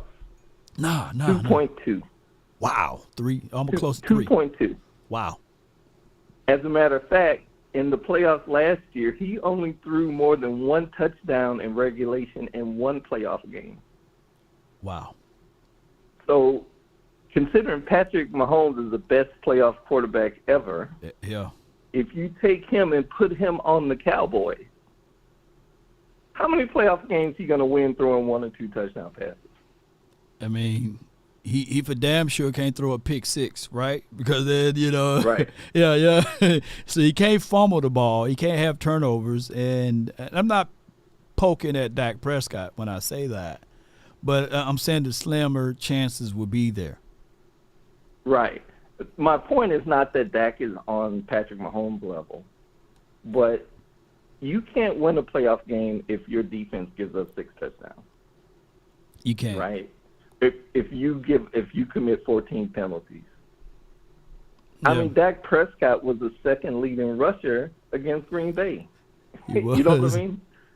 We didn't have no threat So of the run at all. And my thing is, scouts say this: if you've seen it once, you can see it again. We know that Dak Prescott is capable of throwing for 400 or 500 yards. I believe he threw for one time. We know that he can sling the ball all over the field. Teams play Dak Prescott that way because they ultimately respect him. What teams do is they disrespect our running approach.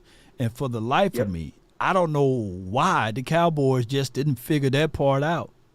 They don't know how to figure out, look, let's be a run play action team. And then from there, we okay. But people think that we were that team when we wasn't. But keep going. Law, I have a theory on that. I don't think Jerry nor Steven enjoy running the Cowboys day to day. I don't think they get up every day excited to make this team better. It's a chore, right? They just too proud to hire somebody else to do it. That's why they wait to the last minute to do anything they have to do with the football team. You don't even hear them talk about the Cowboys unless you catch them out at an event that doesn't have to do with the Cowboys. Right? Yo, you're right. They suck $100 million into Comstock, I believe. And then I think the year before that, the breaking news was like Bitcoin or something that they broker a deal with them. And I'm not hating the fact that, you got it out of the mud. You got all of these rich and fortunes, right? And you using the Cowboys as a money tool it's a hobby for them, right? It's like having a dog or a cat as a pet that's in your house that you give them kibbles and bits and shit, you eat a steak, So I get that. And that's probably how the Cowboys operate, because you can't tell me you want to win and you doing everything possible to win, but when you look at everything, they're not, Like what would be if you want to cook or you want to bake a cake, you go and you go buy books on how to bake a cake. Them boys don't do that, They don't look at what other teams are doing. They say, well, my philosophy will work one day. So it is what it is. Yeah, they could hire somebody that wants to do this job and still do the parts of it they like, but they're too prideful. Because then they would have to admit that they weren't successful doing it that way. And that ultimately is the main problem with the team. That's why you can get Dak Prescott, you can get whoever you want to be as a quarterback, but you can't win with a part-time front office. Like, Steven and Jerry are working part-time running full-time running the Cowboys. Right. You have a part-time front office that works on it when they feel like it. Yep, and been getting by. 12-5, 12-5. 12-5 is a hard task to do, right? And my only thing is, and I hope people don't look at it from the negative connotations of it, but sometimes you don't know how blessed you have of a situation out of a Dak Prescott, because he is the type of person that will say the right words, that won't balk the system, right? And been through there with 2 psychology degrees or what have you, and know how to walk into a room to demand that. Those are things that you get from him, even his personal beliefs and faith, fight, foundations and all of that stuff, which will be very alarming that they respect Dak Prescott enough that even the ESPN, the 3-letter and the 4-letter networks, even with that SA case, they didn't even speak of it. But the only people that spoke of it is the Cowboys flagship station, right?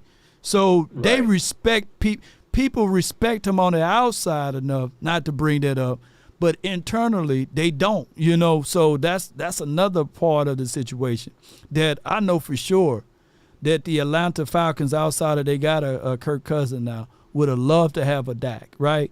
the Seattle Seahawks would love. Even the caller before, he was saying that he played, he was a Washington Commanders fan. They would love to have a Dak Prescott. But here in Dallas, we shun and sully that, because of the playoff lack of success. Yeah, and I'll leave you with this, Law. When I looked at the Super Bowl last year, when you saw Patrick Mahomes struggle the entire first half of that game, that team, that defense said, we're going to hold the game right here because we know you're going to get it together. Right. When he threw that pick, we're not giving up nothing. We're going to hold this game because we know eventually our QB is going to get it together. And he did. Yeah, he did. Our playoff games is like the coach is scared, the defense is scared, everybody looking at Dak Prescott saying do something. Do something, Dak. Why don't you do something, man? Something. Do something for us. And after the game, this is my final point, and this is what I don't like about this team. The only person talking and getting the blame is Dak. DeMarcus Lawrence, you don't hear nothing from him. Yeah, you didn't hear nothing from. Yeah, you didn't hear nothing from Micah. You didn't hear nothing from the coach. Everybody's just letting Dak get the arrows. Yeah. You got people, people mama speaking out, tweeting and stuff. So, hey, it's crazy because Pat Mahomes had an off year. Like literally, he wasn't even brought up in the MVP conversation. This last season was considered a real down year. He lost some games that people like, hey, what was going on? He had a real off year. But, at the end of the day, they were able to turn the corner. They were able to figure out things and get back to the winning ways. And sometimes you can see that from that what brought them together versus separated them and pulled them apart. And it's hard to match up what Pat Mahomes is able to do because that's talking about 3%, right? That's that 3% rule of what he's able to bring to the table. Versus but that organization, the coach, the organization is completely different. So much togetherness, like you said, that when Patrick Mahomes is struggling, hey, we're going to get this ball to Pacheco. We're going to run the ball. We're going to play defense. And we're going to hold this game until our passing game gets it together. And until the Cowboys can do that, we're not going to win anything in the playoffs. Not going to win a thing. And unfortunately, everybody got to be on the same page, and the Cowboys are not. Appreciate you, man. Thank you so much for calling in, Chief. All right. That's a good call from him. And I hope you guys give it what he was saying. And he's not saying that Dak Prescott is Pat Mahomes. We're not saying that we have a Travis Kelce here or Isaiah Pacheco here. And I get it. People look at, where Pacheco was drafted at in the 7th round or what have you. He's doing marvelous things. We can pull some stuff up out of our closet and say, hey, man, look at Cavante Turpin. He was undrafted. Look what he's able to do. Terrence Steele, look what he's able to do. These two guys were not even drafted, right? Can you imagine Cavante Turpin on the doggone Chiefs? That would be unbelievable, right? Or Terrence Steele there. So teams got talent. It's all about how you get these things coordinated together. And the Cowboys, they too busy of putting all of the weight on one instead of spreading it out.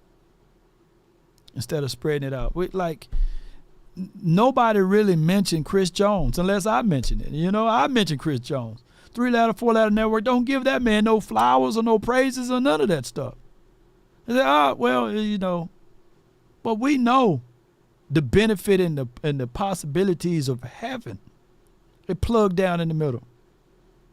But he's not able to do it by himself. And they had to will and deal. I think Tranquil or whoever that linebacker is, he wasn't homegrown there. They went and got pieces. Yep, they went and got guys that going to be on the edge for them through their little run. All of their guys wasn't there. Thank God that Taco, when he was with the Chiefs, did Taco try to get a ring with the Chiefs? Because he did go to the Chiefs, right? But he was gone, I think the year that they they played the Bucks and lost. But whatever, it takes a complete team to win. A complete team. Yeah. And our kicker wasn't drafted. Yeah, Kevin Nichols. Yeah. I don't know what happened to Lady Jessica. You was next, but I don't see you no longer in the queue. So we're going to roll to my guy from the 513 and then the 206. Those will be the next two. From the 513, you're live on the Nation, brought to you by Prize Picks. You in the mix. Talk to us. Hey, what's good, boss? Marcus again. Michael, man, appreciate Marcus, right? Michael or Marcus? Yeah, Marcus. Marcus, okay. I got you saved in here as Marcus. Good. How you doing? Hey, man. Good, man. How are you? Great. Good. So I was just thinking, so this Brock Hoffman talk, I just saw a quote by him regarding that he's basically declaring that he's going to be the starting center. Mm-hmm. Have you seen that? Yeah, he runs a podcast too, and if you ever get a chance to talk to him, he's a forward thinker. He believes in himself, and he kind of understood that Tyler Biotis was coming off of a Pro Bowl, right? And it was going to be kind of hard for him to beat out Tyler Biotis during training camp or what have you. But he feels as if, though, it's now his position to lose, and he's going to speak forward and say, hey, I'm the center. Okay, I like that. Mm-hmm. So hypothetically then, say Tyler Smith gets moved to left tackle, then Bass at left guard, and then we have Hoffman at center. Does that then put us in a position of purely doing BPA in the first round? That will be ideal. And then that will make the office look like, hey, we can pull things up and get guys that can fill in these roles by doing what Jerry Jones said, less with more.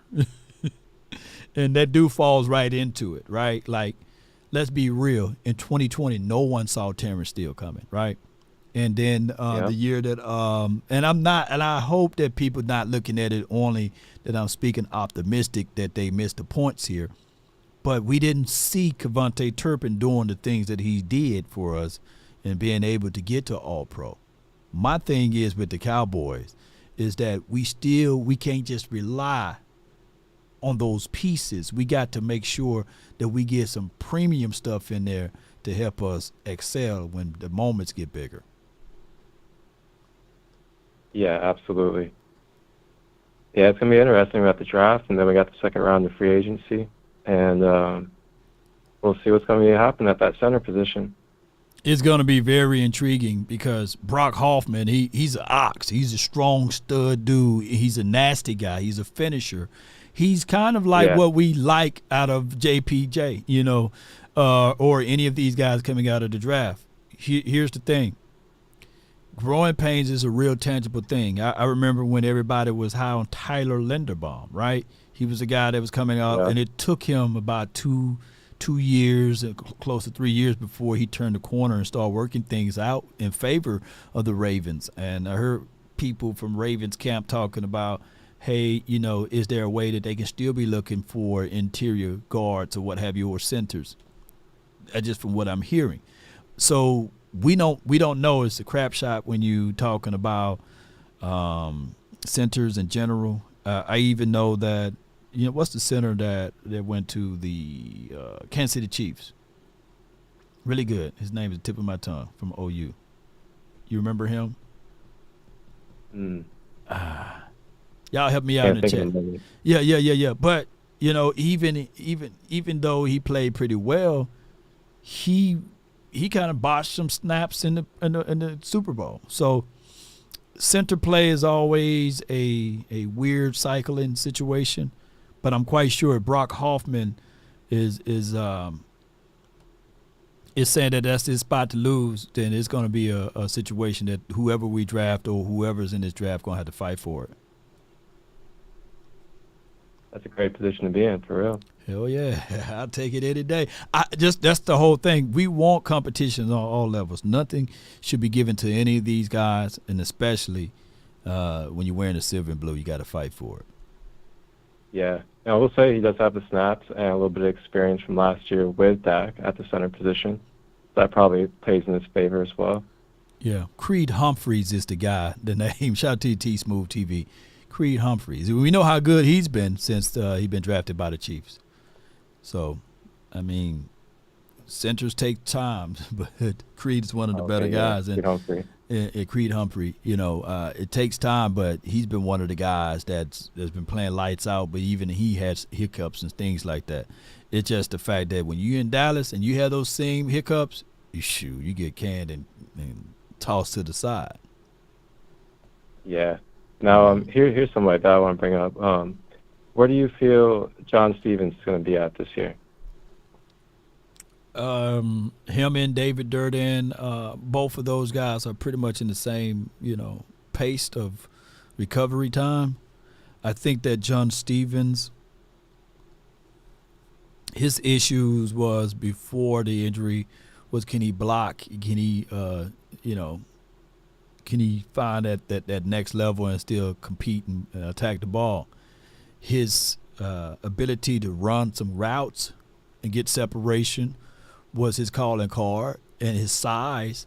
So he may lose some of those quick twitch, short area quickness stuff. So I can see that he can probably make it back to the practice squad and compete for that role. If the Cowboys don't draft another tight end or get an undrafted guy to come into the building, he'll be a guy that's going to be somewhere down the line that can fight for. Do we still have? We still have what's the guy other guy from Michigan? Is he still on this team who wore number 84? Sean McEwen. Yeah, McEwen. I believe he's still on the roster. He's still on the roster. I think that John Stevens can clearly, at 70%, probably take Sean McEwen's spot. And if you get to 80%, 90% somewhere down the line, he can probably fight for Peyton Hendershot's spot.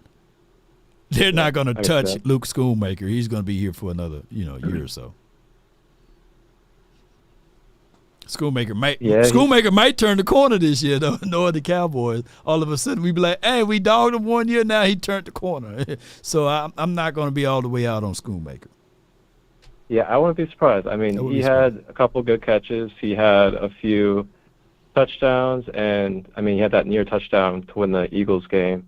I mean, there's some potential I see there for sure. Yeah, the hardest here's the craziest thing: the hardest growing pains to go through are interior defensive tackle guys, and as well as tight ends. Normally, you don't see tight ends balling out like you seen what the guy did over there in Detroit land. What's his name? Sam? Laporta. Laporta. Normally, you don't see that year one. Right. Yeah, sure. Ravens over there too with Likely. Likely Isaiah. Yeah. What was this his second year or his first year? I'm not sure actually. However, Isaiah Likely was doing his thing. I think he sat behind our guy Andrews. Mark Andrews. Mark Andrews, who was another guy that I wanted the Cowboys draft. He's an OU guy, so it was crazy how that tight end room got better for them even when Mark Andrews went down.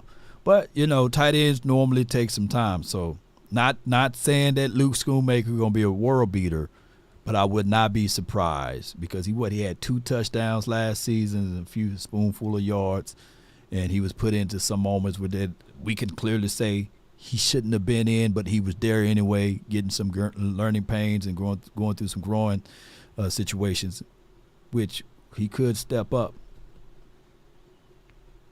Yeah. And then there's a handful of players on defense I feel like we have that can kind of be some rising stars potentially. That being Izzy, Wanye, got Bell. Yep. And then we have Sam Williams. I feel like he's going to have more discipline and structure brought to his play style, which I think is the only thing he really needed, was just a little bit of polishing. And then we're also going to have Overshown coming back. So I feel like we got some people that we haven't really seen yet in their potential that could really change how we outlook on this team. No doubt, man. Marcus, man, you've been a pleasure, man. Thank you for calling in, bro. For sure, man. Take care. No doubt. Good call from him, man. The conference has been locked. Great points, and then I think LaPorta, shout out to you, Marcus B. Coach is the real MVP. I think LaPorta going into a situation where you have Dan Campbell, right? And then you have Ben Johnson. You have all of these guys that know how to work firsthand with tight ends. They even had Dan Skipper looking good. Dan Skipper was here at one point, right? They had him running out in the flats and catching balls and everything. No Diddy. So they was doing all of those things, and hopefully, this particular team down the stretch can work our guys into some unique packages. Ferg is that dude. Build upon Ferg.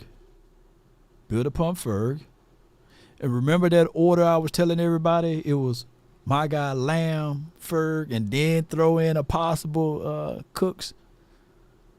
Well, hell, let's do it again. Lamb, Ferg, and then possibly maybe Jalen Tolbert can get us going, right? It's so many other ways we can look into this. All right, I got MJ from the 206. You in the mix. Talk to us, Chief. What up, Law? How you doing, brother? Hey, man, all is well, man. You internationally known or you worldwide now. People in Washington, man, they love you when you call in, MJ. You famous, man. I keep it real. Keep it real, man. Now, keep it real when it goes wrong. But keep going, man. Keep going. It was good. Oh, I'm just I like the competition. That's what gonna make the Cowboys better. Competition in camp. Right. Instead of favoritism.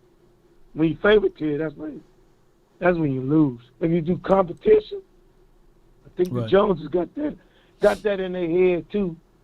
Because they say, okay, we ain't gonna try to mess with them. We got to do competition. Yeah, finally, bonehead. Don't favoritism. Let the best player win. Because Stevenson, he was gonna beat out Henderson. Oh, yeah, Hendershot, yeah. John Stevens, man, he had a great camp. Blocking was still like, hey, what's that? But, shoot, you was like, forget all of that. He found a soft spot. He worked in the middle of the field. He was getting open. He was getting separation. People had worries and doubts, can he get off the jam in his releases because he kind of ran too high off his routes. But outside of that, every time he worked on a lot of things. And Coach Wells, that's why they were trying to pull him from us. Coach Wells, man, true story. He hit me up in the inbox, man, and he was like, dude, continue to speak the positive truth about some of this work that's been going on, man, because, these guys, they tune in, they listen. And they say be careful who you listen to. But I always say, man, with these taller targeted tight end guys, you want them to get off of their releases pretty well. You want them to be able to keep their hips fluid and attack the ball, nose the ball, come down with it. And those are some traits or some things that we saw out of Ferguson. We saw some of those things with John Stevens. Hendershot, I think that he got over-focused in on a few things, and he had a lot of concentration drops. They're still working on that with him. But if you look at Hendershot's total body of work, if he fixed those small things, he would be explosive and dynamic. But he got to get his mindset together and stop dropping the balls that hit him in the hands, and overanalyze it. Because that tight end room going to be his Shoemaker, because, he got hurt, and everybody was talking bad about him, and that's okay. He's going to come back with vengeance. Mozzie going to come back with vengeance. You got your corners and safeties going to battle, and then now you got a linebacker. Drop another linebacker.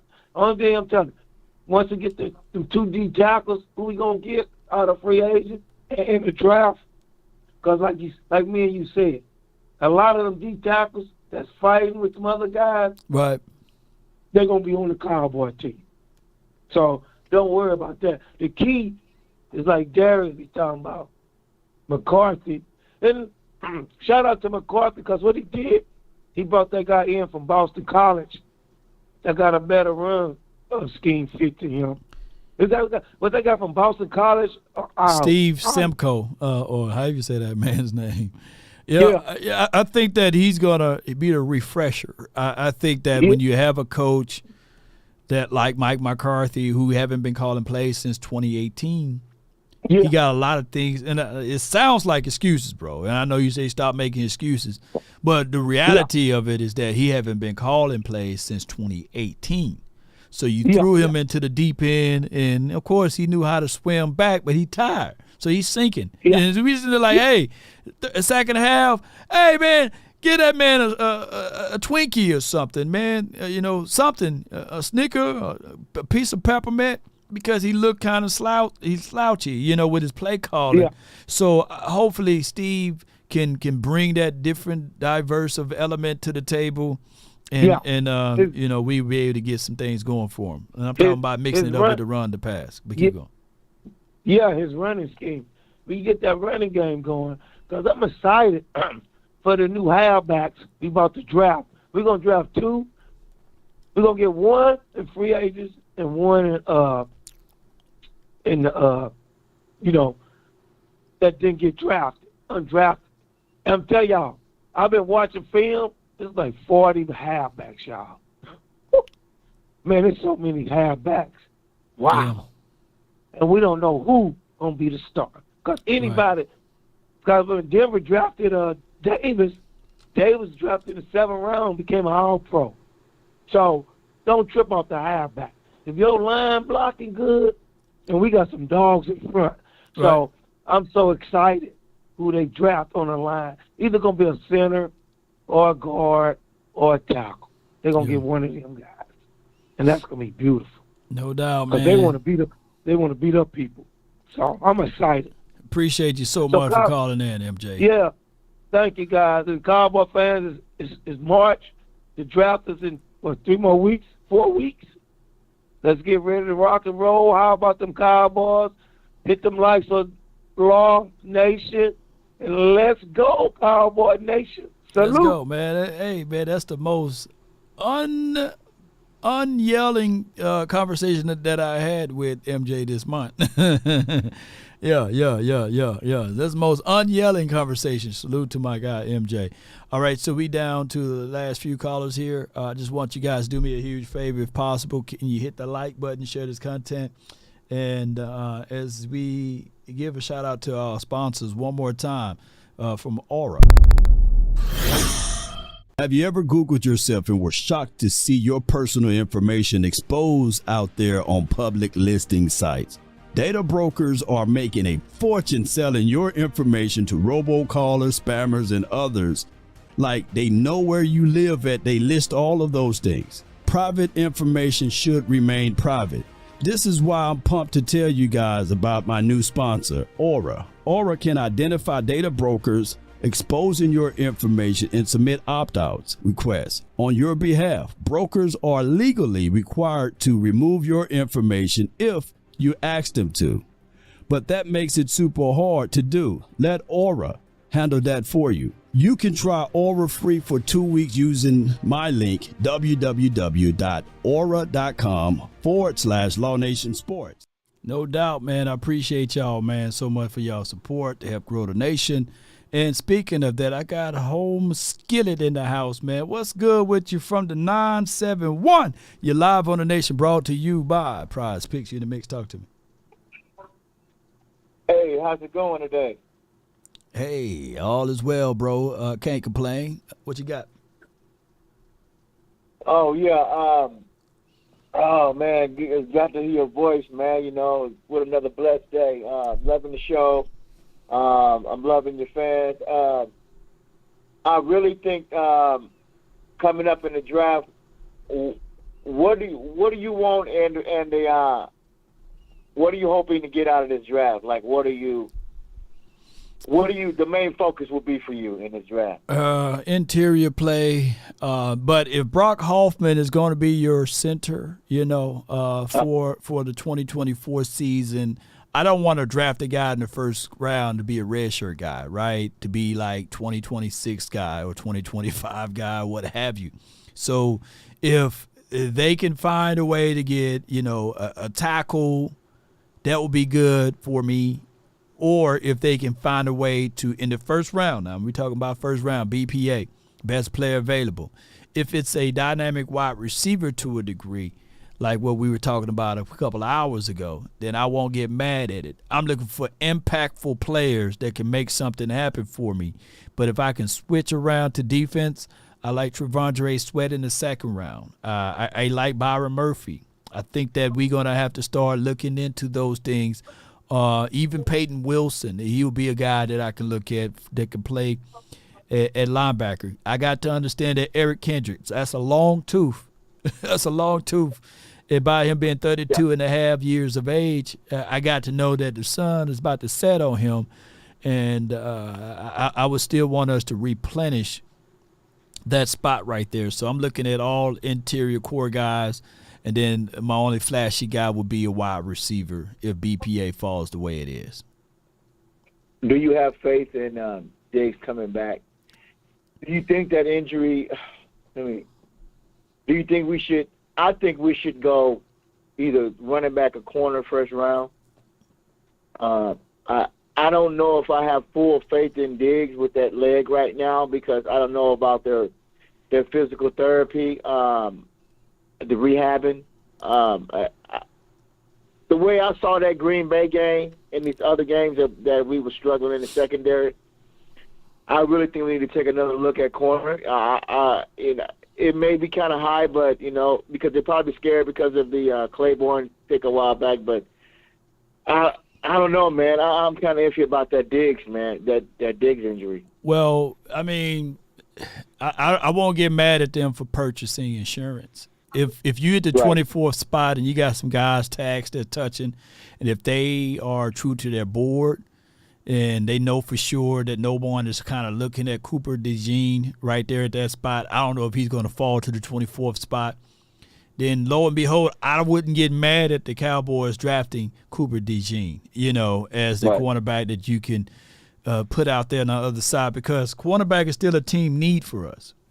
It still is, because you got Gilmore, who's long in the tooth. You already got my thing wait is a minute, hold on, wait. Gilmore is back? No. He's long in the tooth, but they got him in the back pocket. That is the one. That's the one they say, hey, keep your phone on ready. We're gonna hit you up. Keep you on the standby. You know what I'm saying? They haven't really proposed to him, but they say, hey, keep you in the loops, man. Keep your phone on ring. Don't put it on silent. So I know that's how the Cowboys rolling. They trying to survive and get to the draft. And if he's still available after the draft, I'm quite sure that they will call Stephon Gilmore and bring him back for a cup of coffee. But I like Nate Wiggins if he's there. He's a 6'2" corner. I'm looking at long, length, rangy guys. I like the Arnold kid from Alabama, Kool-Aid. But all of those boys, those are more in the second round. I wouldn't really get them guys at that spot at 24 instead of just sliding back. But hear me out. My ultimate goal with Trayvon Diggs is not to rush him. He got a baby on the way. He got a lot of things going on in his mind. He got a lot of things right now going on. You got a lot of things going on. Right? A lot of distractions and stuff like that. He's fighting rappers and stuff that used to rap back in the day. So I'm sitting here telling Trayvon, hey, we don't even want to rush you, man. We want to make sure that everything is aligned, ready for you to come back. But at the same time, the Cowboys got to make sure that they cover everything and make sure that they go get another DB out of this draft or get a veteran guy. You're going to still need to do those two things. Hopefully, man, Eric Scott Jr. can do his deal, and Nashawn Wright can give us something easy, but I'm still drafting, or I'm still looking for veteran guys. Are you worried about free safety? No, I'm not worried about that. Well, why? Because of the fact that you got a Wanye. You got Marquise Bell, who can go back to his natural role. Wait a minute. So what's your name back? What's that boy name? Hooker, and then you got Wilson. Yeah. Mr. Hooker. Hooker's still there? Yeah, Hooker's still there. Oh, man, hey. Yeah. Okay. The way I'm looking at this, I'm so glad I called in to talk to you, man. It's good hearing your voice. I'm looking at this draft. I'm looking to grab. I'm looking at. I'm going to draft some guys that's damn near better than my first team. Because if I lose you, the guy I'm bringing in is going to be better, or at least right behind you on your hip pocket. You know what I mean? So I really think secondary really needs to be sold up, because the way I watched Kansas City play that Super Bowl game and the way they played the playoffs, man, they had all the bases covered. And that's what I'm looking forward to. So get this secondary sold up and get that linebacker core sold up. You know, I need to go over to my draft prospects here in a couple of weeks, but if they can get that sold up, because I am confident about Zimmer coming in and coaching this defense. I was kind of skeptical, but you know, I'm still kind of watching him a little bit. But yeah, let's see what we can do from there. You know what I mean? I mean, you know, sky's the limit, bro. And I know you. One more thing. Go ahead. Huh? No, go ahead. And I have not forgotten about offense. You know, that running back. We need that dog also. You know, that dog that can take them hits and don't fumble the ball. You know, and has to understand that, you know, toting that tater is the number one thing, or not turning that ball over and being very careful with it. And that's pretty good blocking. So I'm hoping they can find somebody that's very dedicated to helping the offense out and you know, and not being selfish about, you know what, I don't care about stats. You know, this stat crap, all these stats, it doesn't do anything for us anymore. It don't do nothing. It just keeps you on ESPN. It keeps you on NFL Network. It keeps everybody, oh, look at all the stats. Hey, stats don't mean nothing. We're trying to win a playoff game. We're trying to get the Super Bowl. And that's what we need to understand, that. We need to overcome those kind of things. Damn them stats. Let's go out there and win some games. Well, yeah, how you let's feel about attack. That? How you feel about that, Law? How you feel about that? The stats going. Yeah, The stats going to come. Stats and MVPs and, you know, being number one. That's gonna come with the territory. You know, people say what they don't want until they look at it. You know, and if you're playing efficient, it's just what it is. You know, just like a credit score. You know, credit score don't get you the house ultimately. You got to do other things, right? So that's just what it is. And people say, hey, I don't care about, you know, but you can't get anything with a 420 credit score or 530, you know. So it's just the same thing. I got a little topic on there. You got to learn how to dispute that. You got to learn how to dispute that and everything. So that's why you got to check out Aura. You know, appreciate you so much, Jay. You got to learn how to. Appreciate you. You got to learn how to read the Fair Reporting Credit Act. Yeah. You got to break that sucker down like you break down the Bible. Yeah. Break that sucker down. And I'm telling everybody that's out there, break that sucker down. The Fair Reporting Credit Act. Break that down. Yeah. And you got to study that like you study the back of your hand. Study that like you, like taking out the Law Nation show. Yeah, and appreciate you, man, so much, JP. And stay on my back, y'all. You know, I got to beat you to it. I beat you to it, bro. I seen you at the movie theater last week. I was trying to slide in the brick cave. Appreciate you, Jay. 7-hour drive. Shit. Yes, indeed. Appreciate you, man. That's a good call. Hey, love you, man. Hey, keep up the good work, man. Hey, that donation that GoFundMe, where's that at?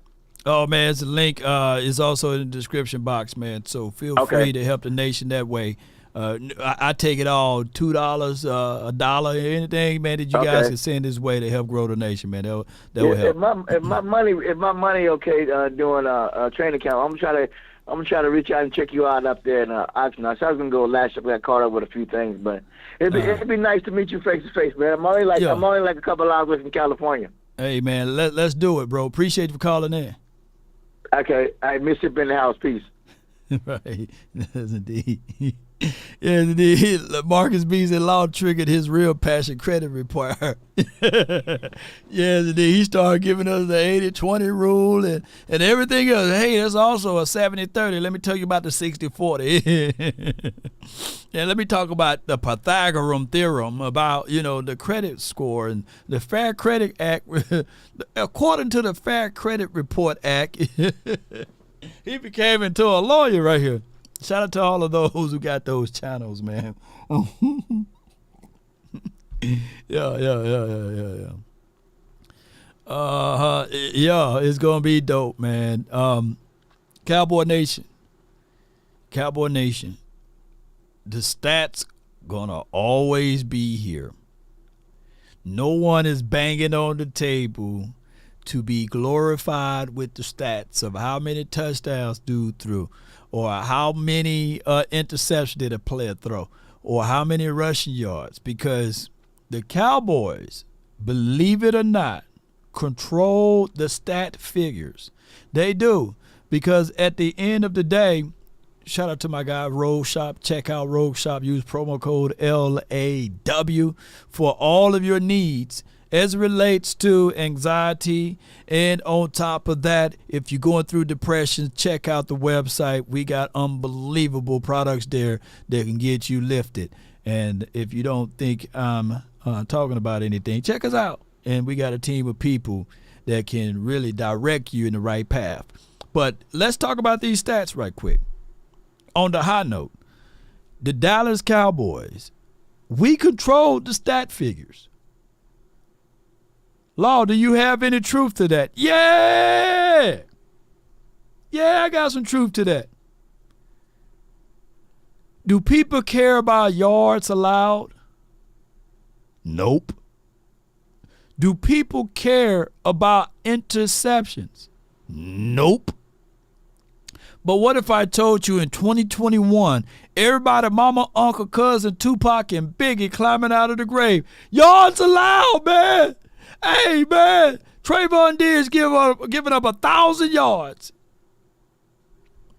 1,000 yards. He gave up 1,000 yards. And then we really did our homework, man. Come on. It was like 680 some yards, but people tacked on more and more yards. It don't matter. Winning games didn't matter that year, but yards allowed did matter. Truth be said, in 2022, what mattered the most that year? Oh, my goodness, bingo. INTs.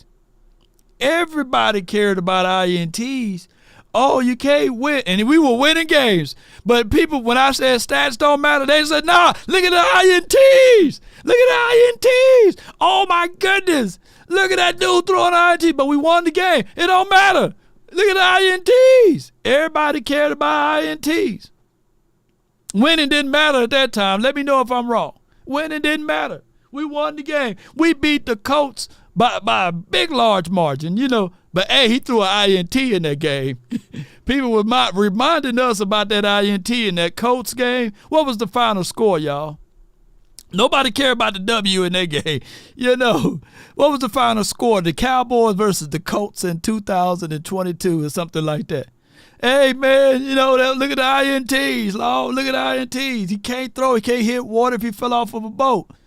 And then we played the Chicago Bears. Hey, man, look at the INTs. Nobody cared about the W. Nobody cared about the W. We won that game. Nobody cared. They were like, hey, man, look at the INT. And then they were finally right. They were finally right in that Green Bay game. I cussed out of like a sailor. And then last year, what mattered the most, winning didn't matter. When we were winning, we beat the Giants, we beat the Jets or what have you, and people were yelling, hey, man, red zone. Man, look at the red zone. Man, the team can't punch it in. They suck at the red zone, Lord. But then everybody cared about red zone efficiencies and stats and stuff like that. So it's crazy, man. So stats do matter. Stats do matter. We winning games, Law. I said, man, we're not getting 100 yards in these games. Hey, man, it don't matter, Law. It don't matter. We won. We won. We won. I said, hey, Tony Pollard, he's not getting 100 yards, man. He's struggling to get these yards. It's not coming easy like it used to be. It don't matter, Law. You looking at the stats, man. We won the game. I said, okay, all right. That's just how it is, man. It don't matter until it matter. So all I'm gonna say is stats matters, and winning games matter. Both of them matter, both of them. Ain't that's right from the 206? You're in the mix. Eric, talk to us, man. Yes, sir. Bud. Yeah, man, all is well. Yeah. So, I'm really looking forward to seeing what Dallas can do this year. I think they're going to do some good things. Yeah. Mainly, I think Dak's going to be okay. Who going to be okay? Yeah. Dak. Oh, yeah, Dak. Yeah. Yeah, he's going to be okay. Yeah. Dak will be okay. It's going to be a situation whereas, at the end of the day, the 55 is going straight to his pockets. And then the Cowboys going to have to figure out what they're going to do for the future in August. Yeah.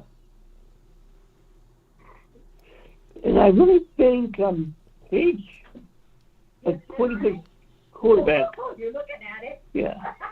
Good job, Eric. Yeah, he's a pretty good quarterback. Yeah, he is. Really good quarterback. Yeah. So, and then out here with Seattle's doing just fine.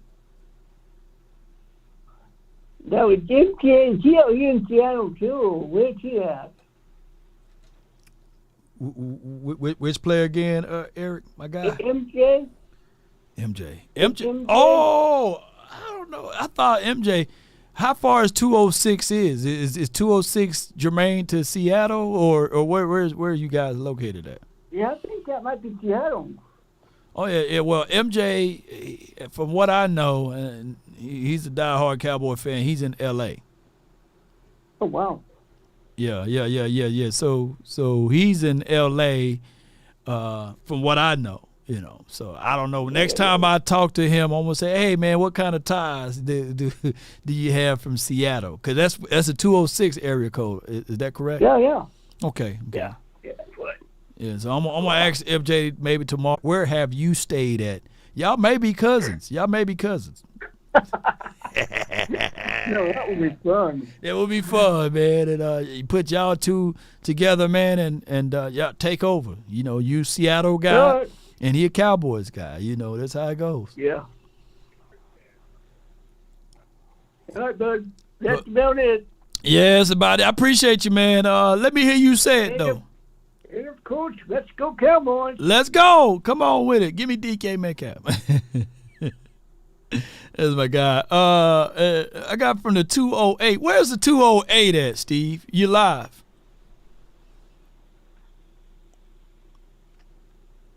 Steve. Uh-oh, you live. Can you hear me? Oh, you got me. Okay, yeah. Yeah. I went out for a minute. No, that's cool. I'm over by the port. Speaking of Seattle, I'm not too far away from there. Okay. So all the twos, those is like West Coast, right? Something like that. Two O's, yeah. It's Washington. So I'm in Bellingham, and it's 206 I'm talking the whole valley. 206, the 425, and the 360. That's all up and down the I-5 over here. But yeah, because somebody said 205. 205 is Alabama, so I'm all thrown over. So that I guess area codes don't mean nothing like zip codes, but yeah. Right, yeah, it's weird. They weird. could be right next to each other, number, and it'll be across the country in reality. But yeah, so I want to give, I want to reiterate a post from the other day. But okay, man, I got caught the way I see it, and when we get to negative Nancy Cowboy fans, I throw that out there. But I got to say, this week, I'm proud of my fellow Cowboy fans. They actually got that dose of positivity going on. Yeah. Yeah, you ain't out in the field by yourself. Right. Oh, man. So I missed the show the other day, but I commented on a thing, and I just, real quick, there's only 2 points I really got, but Okay. I will be looking forward to Mike McCarthy. Actually, he's known for his passing game, but in his Green Bay game, he actually, believe it or not, is a good run designer. So I'll be looking for this year. It's going to be both good and bad, but I think this year he will focus on those penalties and getting that run game going. And I say that's good and bad because the thing that's going to happen is that when he gets that running game and it's a legitimate threat, like I was saying on the thing, they're going to suck up the linebackers and safeties, and then Dak is going to be able to go do his thing. But it's going to be good because I think it'll make us more stable. But I think it's going to be really bad because I don't know how many Dak haters are out there, but when they start sucking up those linebackers and safety, he go over the top. They ain't going to be talking about no accuracy issues anymore. Yeah, they ain't going to be talking about that, Steve. Swallow that. Yeah, they going to swallow it. That's all we need. These linebackers, boy, they be sitting in the doggone hook area. They not folding. They sitting there, and they didn't have to rally and chase and hit anything. They set on routes. That's how, if you look at it, how the INTs, both of the INTs happened, they set on the route. They're like, shoot, as a DB, if I can sit and knowing where, if he throw it to this location and all I have to do is fight and jump through the ball, shoot. Man, those linebackers, they was on the lazy boy talking to the girl about bringing in the next beer, and then they was like, oh, here he comes. Hold on, I'll be right back. I'll be right back. Yeah, Dak attack, the inverse. Yeah, so I'll be really looking forward to that. The other thing I saw, it may come up in past shows, but I can't remember where I heard it from, but they were saying that all the coaches are on a one-year contract, like all the new ones. Right. So I wonder if that's Jerry's way of putting pressure on, but I think at the end of the day, I think we'll be all right because I think they're gonna hit up Dak possibly, hopefully, in the summertime, and then they're gonna go get one of those diamond in the rough free agents, whoever they may be. Calais Campbell, baby. Calais Campbell. Yeah, for sure. Here we go. Oh yeah. Yeah. You know they're going to. They're going to pull whatever they can, but I really think that might be their deal. But yeah, you have to go, Calais, man. Say, go strap it up, son, man. We got a couple months, and we coming for you. Yeah, bring back Sue or somebody, But that's what the Cowboys tend to do. Whoever we sign post draft, it will make more news than anybody who ever any of these early free agent draft picks or free agent picks. I meant to say. So all of this is just how the Cowboys roll, man. We absolutely dominate the media cycle. Oh, for sure. Just go ask Laurent Robinson and Bryce Butler. Hell yeah. And they look like gold when they play with Romo. And then boy went to Jacksonville, the other one went to Oakland. And old Bryce Butler, he was in the media talking about, Dez, don't be coming over here, man. I want to lose my job. Yeah. He knew. Yeah. He made him look like a piece of gold when he was just, a piece of bronze. Yeah. Man, it's crazy, Steve. Man, it's crazy, bro. But I'll be looking forward to it, though. I think we'll be on the up and up. I'm glad that people are relaxing. I thought I was going to have to call 911 and send, the EMTs to a couple of them houses last week. They're about to have a heart attack. Yeah, man. Appreciate you so much for calling in, Steve. Man, you're a troop, man. Appreciate you, bro. Yeah. You bet. All right. That's Steve, man. That's Steve, man. Good call from him. Good call altogether, man. Goodbye. The Cowboys and all that they do, and they say you can find anything and everything on TikTok. And while he was talking, I was literally looking this up to see how zip codes were made or what have you. And we got a tutorial video, Yeah. Let's see if I can find it. Boom. Here you go. Put some Delivery system of the United States with his zip code. This is Mr. Zip. He revolutionized the mail delivery system of the United States with his zip code. The heart of the system is a number, a zip code number. Let's break this one down and see how it works. Each of these 5 numbers plays an important role.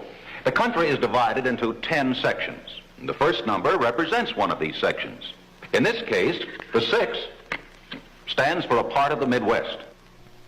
The next 2 numbers narrow it down.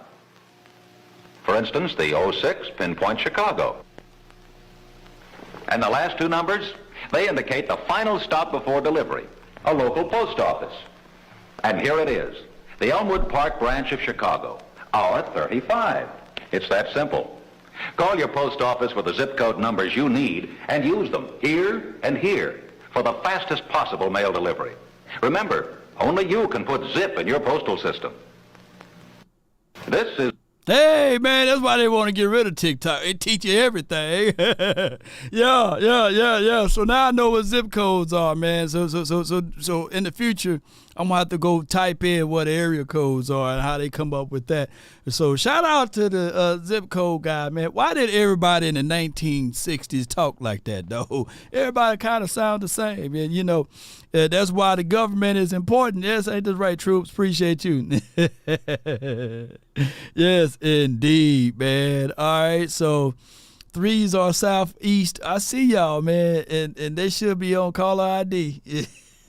It should say on the caller ID. Yeah, it does. Man, appreciate everybody for tuning in. These type of episodes and videos go a long way. For those who, first and foremost, who just now tuning in, we already talked about Jerry Wayne and his old and senile ways. We talked about that, so if you have to rewind and catch a piece of that, you know, we talked about that. The scribble scrabble that he put down on the note piece, and as he was talking about the Dak Prescott can take this team to the Super Bowl, that's what he was writing. That's what he was writing. So the swabbles and scribbles that he put down there, we don't know, man. We don't know what Jerry Jones is thinking, man. All we can think of is that this dude is ultimately a salesman. May God have mercy upon my enemies, because I won't. I built this. Yeah, Jim. Brick by brick. Fucking bet against me. Bet against me. Tell me it's not going to happen. Tell me it's going to fail. I love it. I love every minute of it. Yes, indeed. You should be a monster. If you fake bravery when you're terrified, that is bravery. There's no hacks, bro. It's you against you. You against you. And if you misunderstand that, you have a real problem. There's a verse in the Bible that says, as a man thinketh, so is he. So whatever you're thinking about, that's who you will become. No doubt. Because thoughts lead to actions, actions lead to habits, habits lead to lifestyle. And that lifestyle is what dictates who you are, brother. If you want to be great, you want to be the baddest motherfucker ever at what you do, you're going to be misunderstood by everybody. Because you're going to be so obsessed and so driven to get there. At the end of the day, passion. We may be down, but we ain't out, baby. We may be down, but we ain't out. I want to get out sometimes to explain this whole cycling of life. Some days it feels as if though I'm in a dark room and I'm looking for the light switch. And I continue to bump into a few things. I felt that way since my mom passed away, ladies and gentlemen. But I'm being transparent with you guys. But I hear the voices telling me, keep going, keep moving. Eventually, you will hit and find the light switch. But that's where I'm going through. I'm in a dark place, dark times. And this is therapy from me to you and you back to me. Life is a cycling process. It is. It's very much so. It is easier to give up. It is easier to stop. So I don't understand the principles of what Jerry is saying, less equals more. But we did felt the fact that when they got rid of more, we got more. Productivity from the offense. But it didn't do us anything in the postseason. When I say it got rid of more, I'm talking about Kelly Moore. That was last season. But I know one thing for sure, two things for certain. When the end comes for me, let it find me conquering a new thing, a new mountain, not sliding down an old one. That's Jim Rowan. I listened to it, wore that tape cassette out on positivity and motivational speaking. I give what my guy Action Powell said earlier when we first started the stream. Here comes the optimistic law. But that's all we got right now. I don't even like hanging around negative folks. It's contagious. And even in my stay on this plane, we're going to continue to find ways to fight. The things that we witness now has been the same for the last 28 years. For the last 28 or 29 years. So we're going to have to keep it on. Ain't this right, Holly? We're going to have to. Because we have no control of the outcome. And that's the reality of it. That's the reality of it. But for those who didn't turn their backs, but for those who didn't look away, and for those who's continuing to find the one silver lining of it all, keep doing it. Keep at it.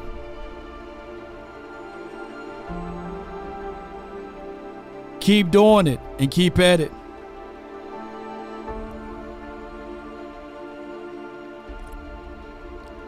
Troop says, can you dig up dirt on the Joneses?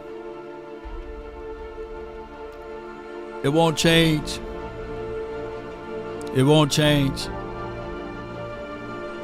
It won't change. Because I already know the dirt. I know some things. All it's going to do is get me deleted. So that's why they say measure twice, cut once. Why should I put my life on the line for those who are not willing to support and do the same for me? When we think about all of the leaders and those who speak out, they get disappeared. Prince, he's no longer here. Michael Jackson, he talked about, hey, I'm buying Sony stuff. He's no longer here. Oh my goodness, Bill Cosby started talking about, hey, he finna buy CBS. He's no longer here. So how much are you willing? Malcolm X, he's no longer here. Martin Luther King, he's no longer here. Do y'all see the trends? When you start speaking Dr. Sebi, he's no longer here. So there's a battle, there's a line that you got to toe. And when you start speaking out on certain things and out speaking your wisdom teeth, you're no longer going to be here. That's just how it is. You got to choose which side you're going to be on, right? Hey, I love the Cowboys, but not that much to put my life on the line to start exposing certain things. Court systems, billionaires, yeah, I feel you. But they can be bought. They can be bought. Yeah. Yes, indeed. He said, Bill Cosby dead? You keep thinking, reading between the lines of what I'm saying. Yeah, he ain't dead, but he ain't here. R. Kelly, he ain't here. Go, come on, baby. Shoot, what did R. Kelly talk about buying before all of these charges trumped up on him? Oops, I'm out speaking my wisdom teeth again. Oops. I can go deep. Oh yeah, my reach is deep. People thought that Thriller was Thriller. Thriller absolutely ended in 84. Oops. Y'all ain't ready for that side of the conversation. Y'all ain't ready for the deep end. How far can you go, Law? Oh man, the abyss. I ain't ready to dive deep into that. Yeah. But at the end of the day, ladies and gentlemen, this is entertainment. I speak this low vibrational stuff because the higher vibrational stuff everybody can't contain. They took Facebook down for me talking about coconut water. We not finna get into details about that allegedly. But we can talk about these small vibrational lower things that can tap into some of y'all, and maybe you can catch a piece of what we're saying from here. Deep conversations is only good. They say love's a sin, love's a crime. Love is when you have grief and you ask God for a sign. Baby, my love run deeper than the sea. Can you keep the picture? Come on, baby. Hey. But a prize fighter continue to swing even when he's down. He continue to fight and play through the echoes of the whistle. How much are you willing to fight for the things that you believe in? Yeah, write these things down if possible. Somebody said, wait a minute, watch out. Yeah.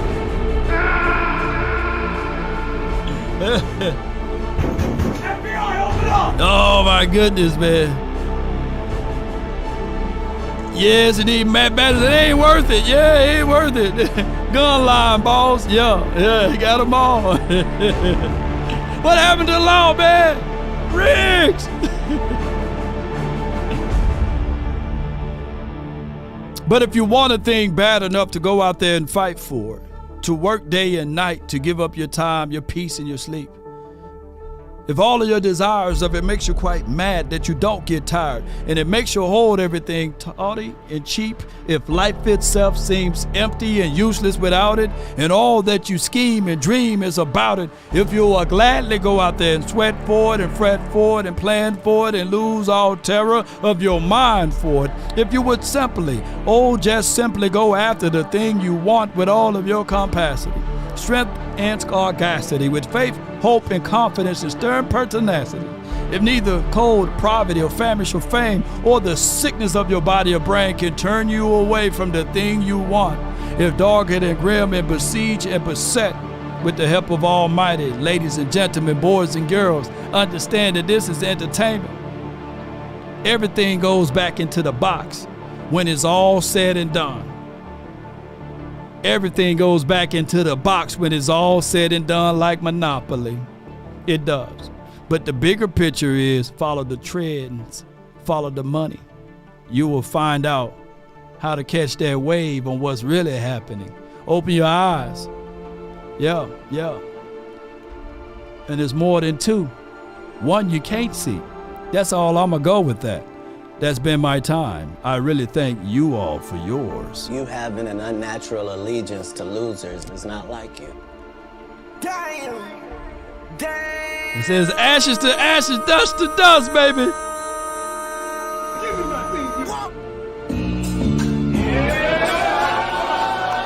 Come on, baby. Let's get on up out of here, baby. Yeah. I just wanna run it up. Can we check or something? Come on, baby. Let's get it. I've been really in the field, love the rush, I love the feel lately. I just wanna run it up. Don't need no deals, I make the deal. Have a ticket to a meal lately. I just wanna run it up. Come on.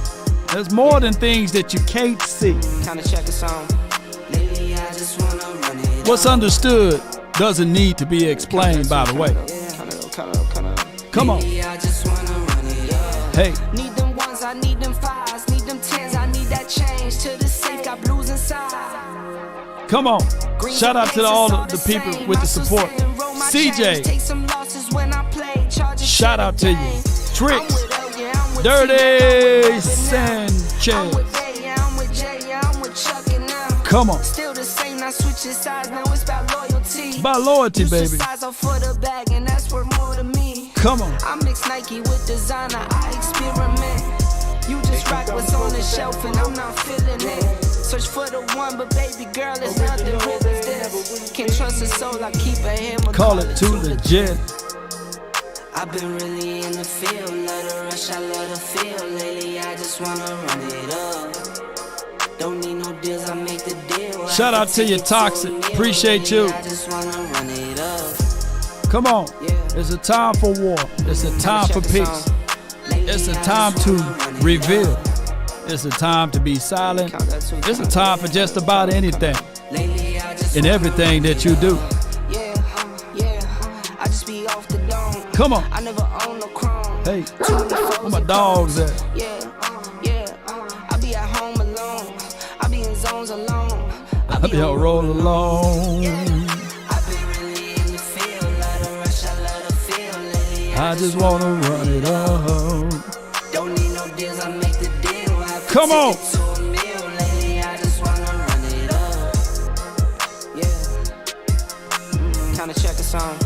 Lately, I just wanna run it up.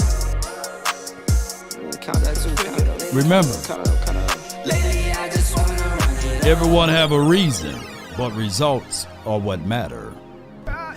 Lately, I just wanna run Let it up. me crack your cranium and fertilize your See, brain. when you invest in something, and Lately, you hustle I and just you work for wanna something, you got a run different type of attachment to it.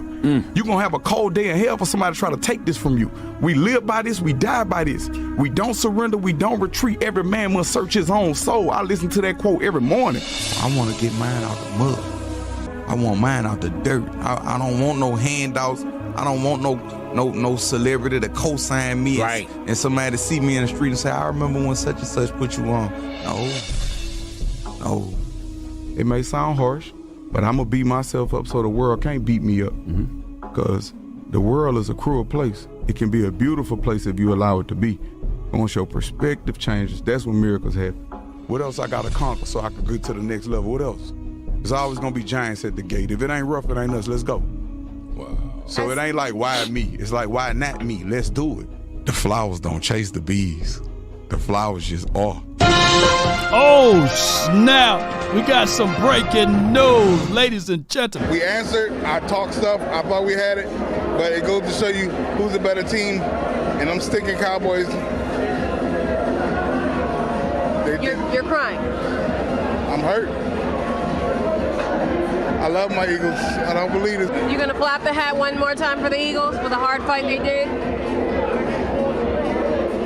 Let's go Birds, fly Eagles, fly. Still Super Bowl champs. Rock with me, baby. Come on. Hey. Yo. Come on. I told y'all I'm gonna flip the positivity back, man. Don't be putting salt on your McGriddles.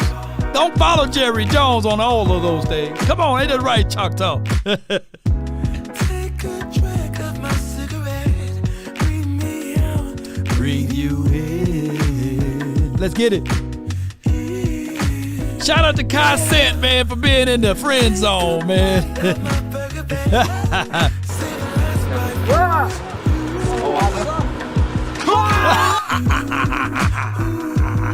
Don't let the street lights hit you. That's so funny, baby. It's danger, baby.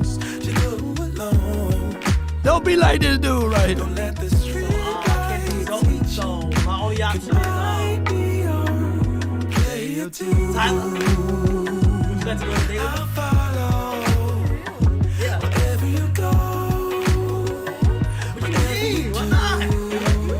I'm serious.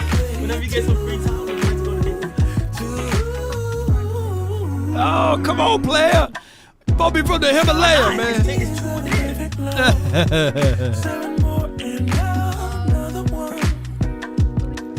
And another one. Look at that dude. Come on, man. Hey, bro, come on now, dog. Come on, man. Come on, man. For all of the dark-skinned brothers, bro. Come on, man. Come on, man. Shame. Shame. Shame. Shame on him. for the brother. He should have been smooth with it. I follow. Come on, baby. We about. I want me some Bria tacos now, man. I'm gonna go get me some tacos, man. And I ain't talking about Charlton. Where my screen at? Okay, here we go. Wrong one. Jerry! What's in that belly, dog? You expecting? Where my screen at? Here we go.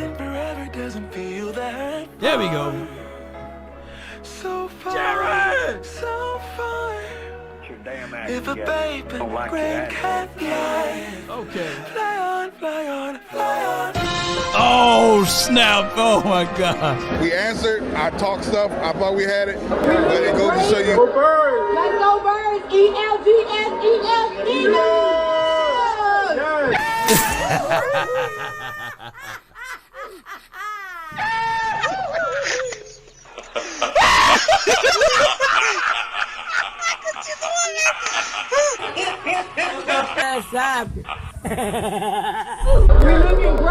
Oh, my goodness. I got one more. We answered. I talked stuff. I thought.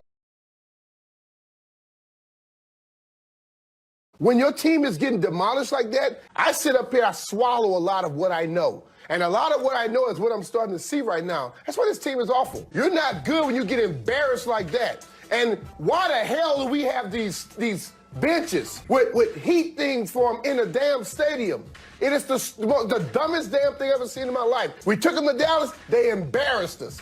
That if we take those to another stadium, we have to be the laughingstock of the damn NFL.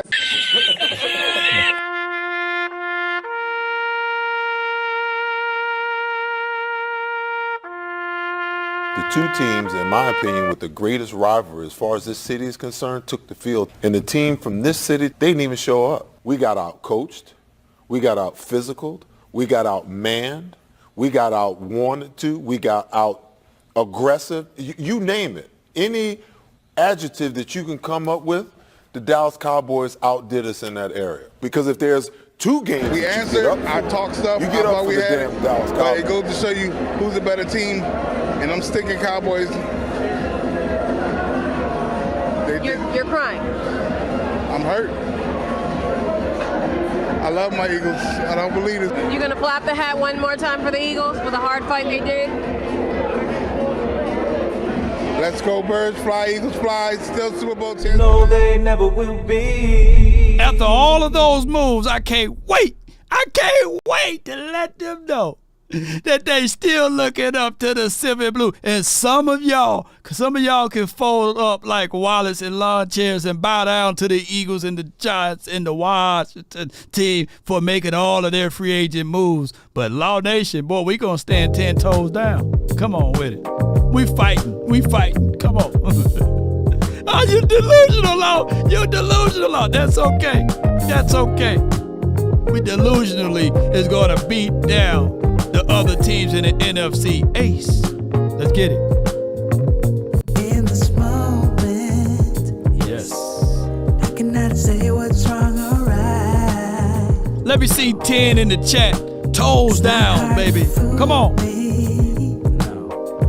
Cause I'm addicted Having an unnatural allegiance to losers does not like it. Shut up. Cat Will.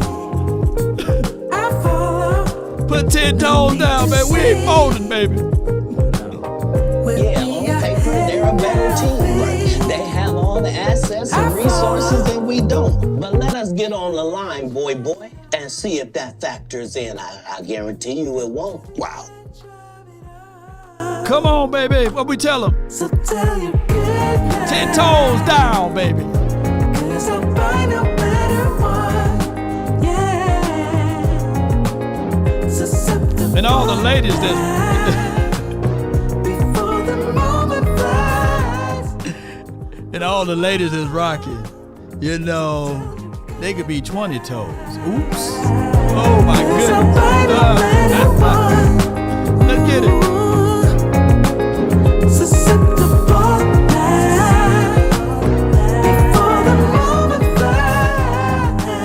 Cent was trying to get them 20 toes. In the BED, he couldn't get it done. Come on. Cause I know what I'm getting into. Yes. Yeah. Come on. Nothing can stop me. Nothing can stop us, baby. Cause I'm addicted to all I ask. You and I realize. Hush your mouth. Be the way I follow. No need to say. This is where we hold them. This is where we fight. I follow to the edge of it all. Come on, baby. So tell your good night. Come on, my guy says, Troop says, if you ain't hating, you ain't a real fan. Right. We don't praise the devil. We don't give the devil, say, oh, devil, we thank you for this. We thank you for that. No, the other teams are considered the devil to us. They are the enemy. Right. Come on, baby. It ain't easy, but we gonna praise and uplift our team over here. Come on with it. 10 toes down, baby. Come on. Until next time, DC for life, not for short. Sacrifice, don't give up the fight. Everything will be alright on any given Sunday, yeah. Depend on you if you win or lose. You know you got to pay some dues to live on Monday, yeah. We about. Boy, longest outro. I might as well play. I got 6 more minutes before I dip. This is the longest song outro ever. Texting me, no days off. Asking me, are you still in ball? Yeah. Sing it, girl. Calling me, texting me. Say it one more time, girl. Asking me, am I still in ball? Shout out to my guy, Pastor Larry. I'm still in ball. What more do you want from me? Hey, I'm still in boys. Give me my theme music. Oh, I'm still them boys, them boys, Right. them boys. I'm still them boys. DJ Law, baby. Come on. Swallow that. I'm still. Come on, baby. Come on, choir. I'm still them boys. I'm still them boys. Yeah, on paper, they're a better team. I'm still Get your them up there, boys. contain the damn Them ball. boys, them boys. Too many missed tackles. Let's go. We're too damn soft. I just hate mistakes. Hate mistakes. Now y'all don't want to call and check on the pastor. I'm still them boys. Come out the closet. Yeah, I'm still them boys. Come out the closet. Until next time, I'm about for right now. One love, DC for life, not for short. And remember, you're listening to nothing but the best. Salute.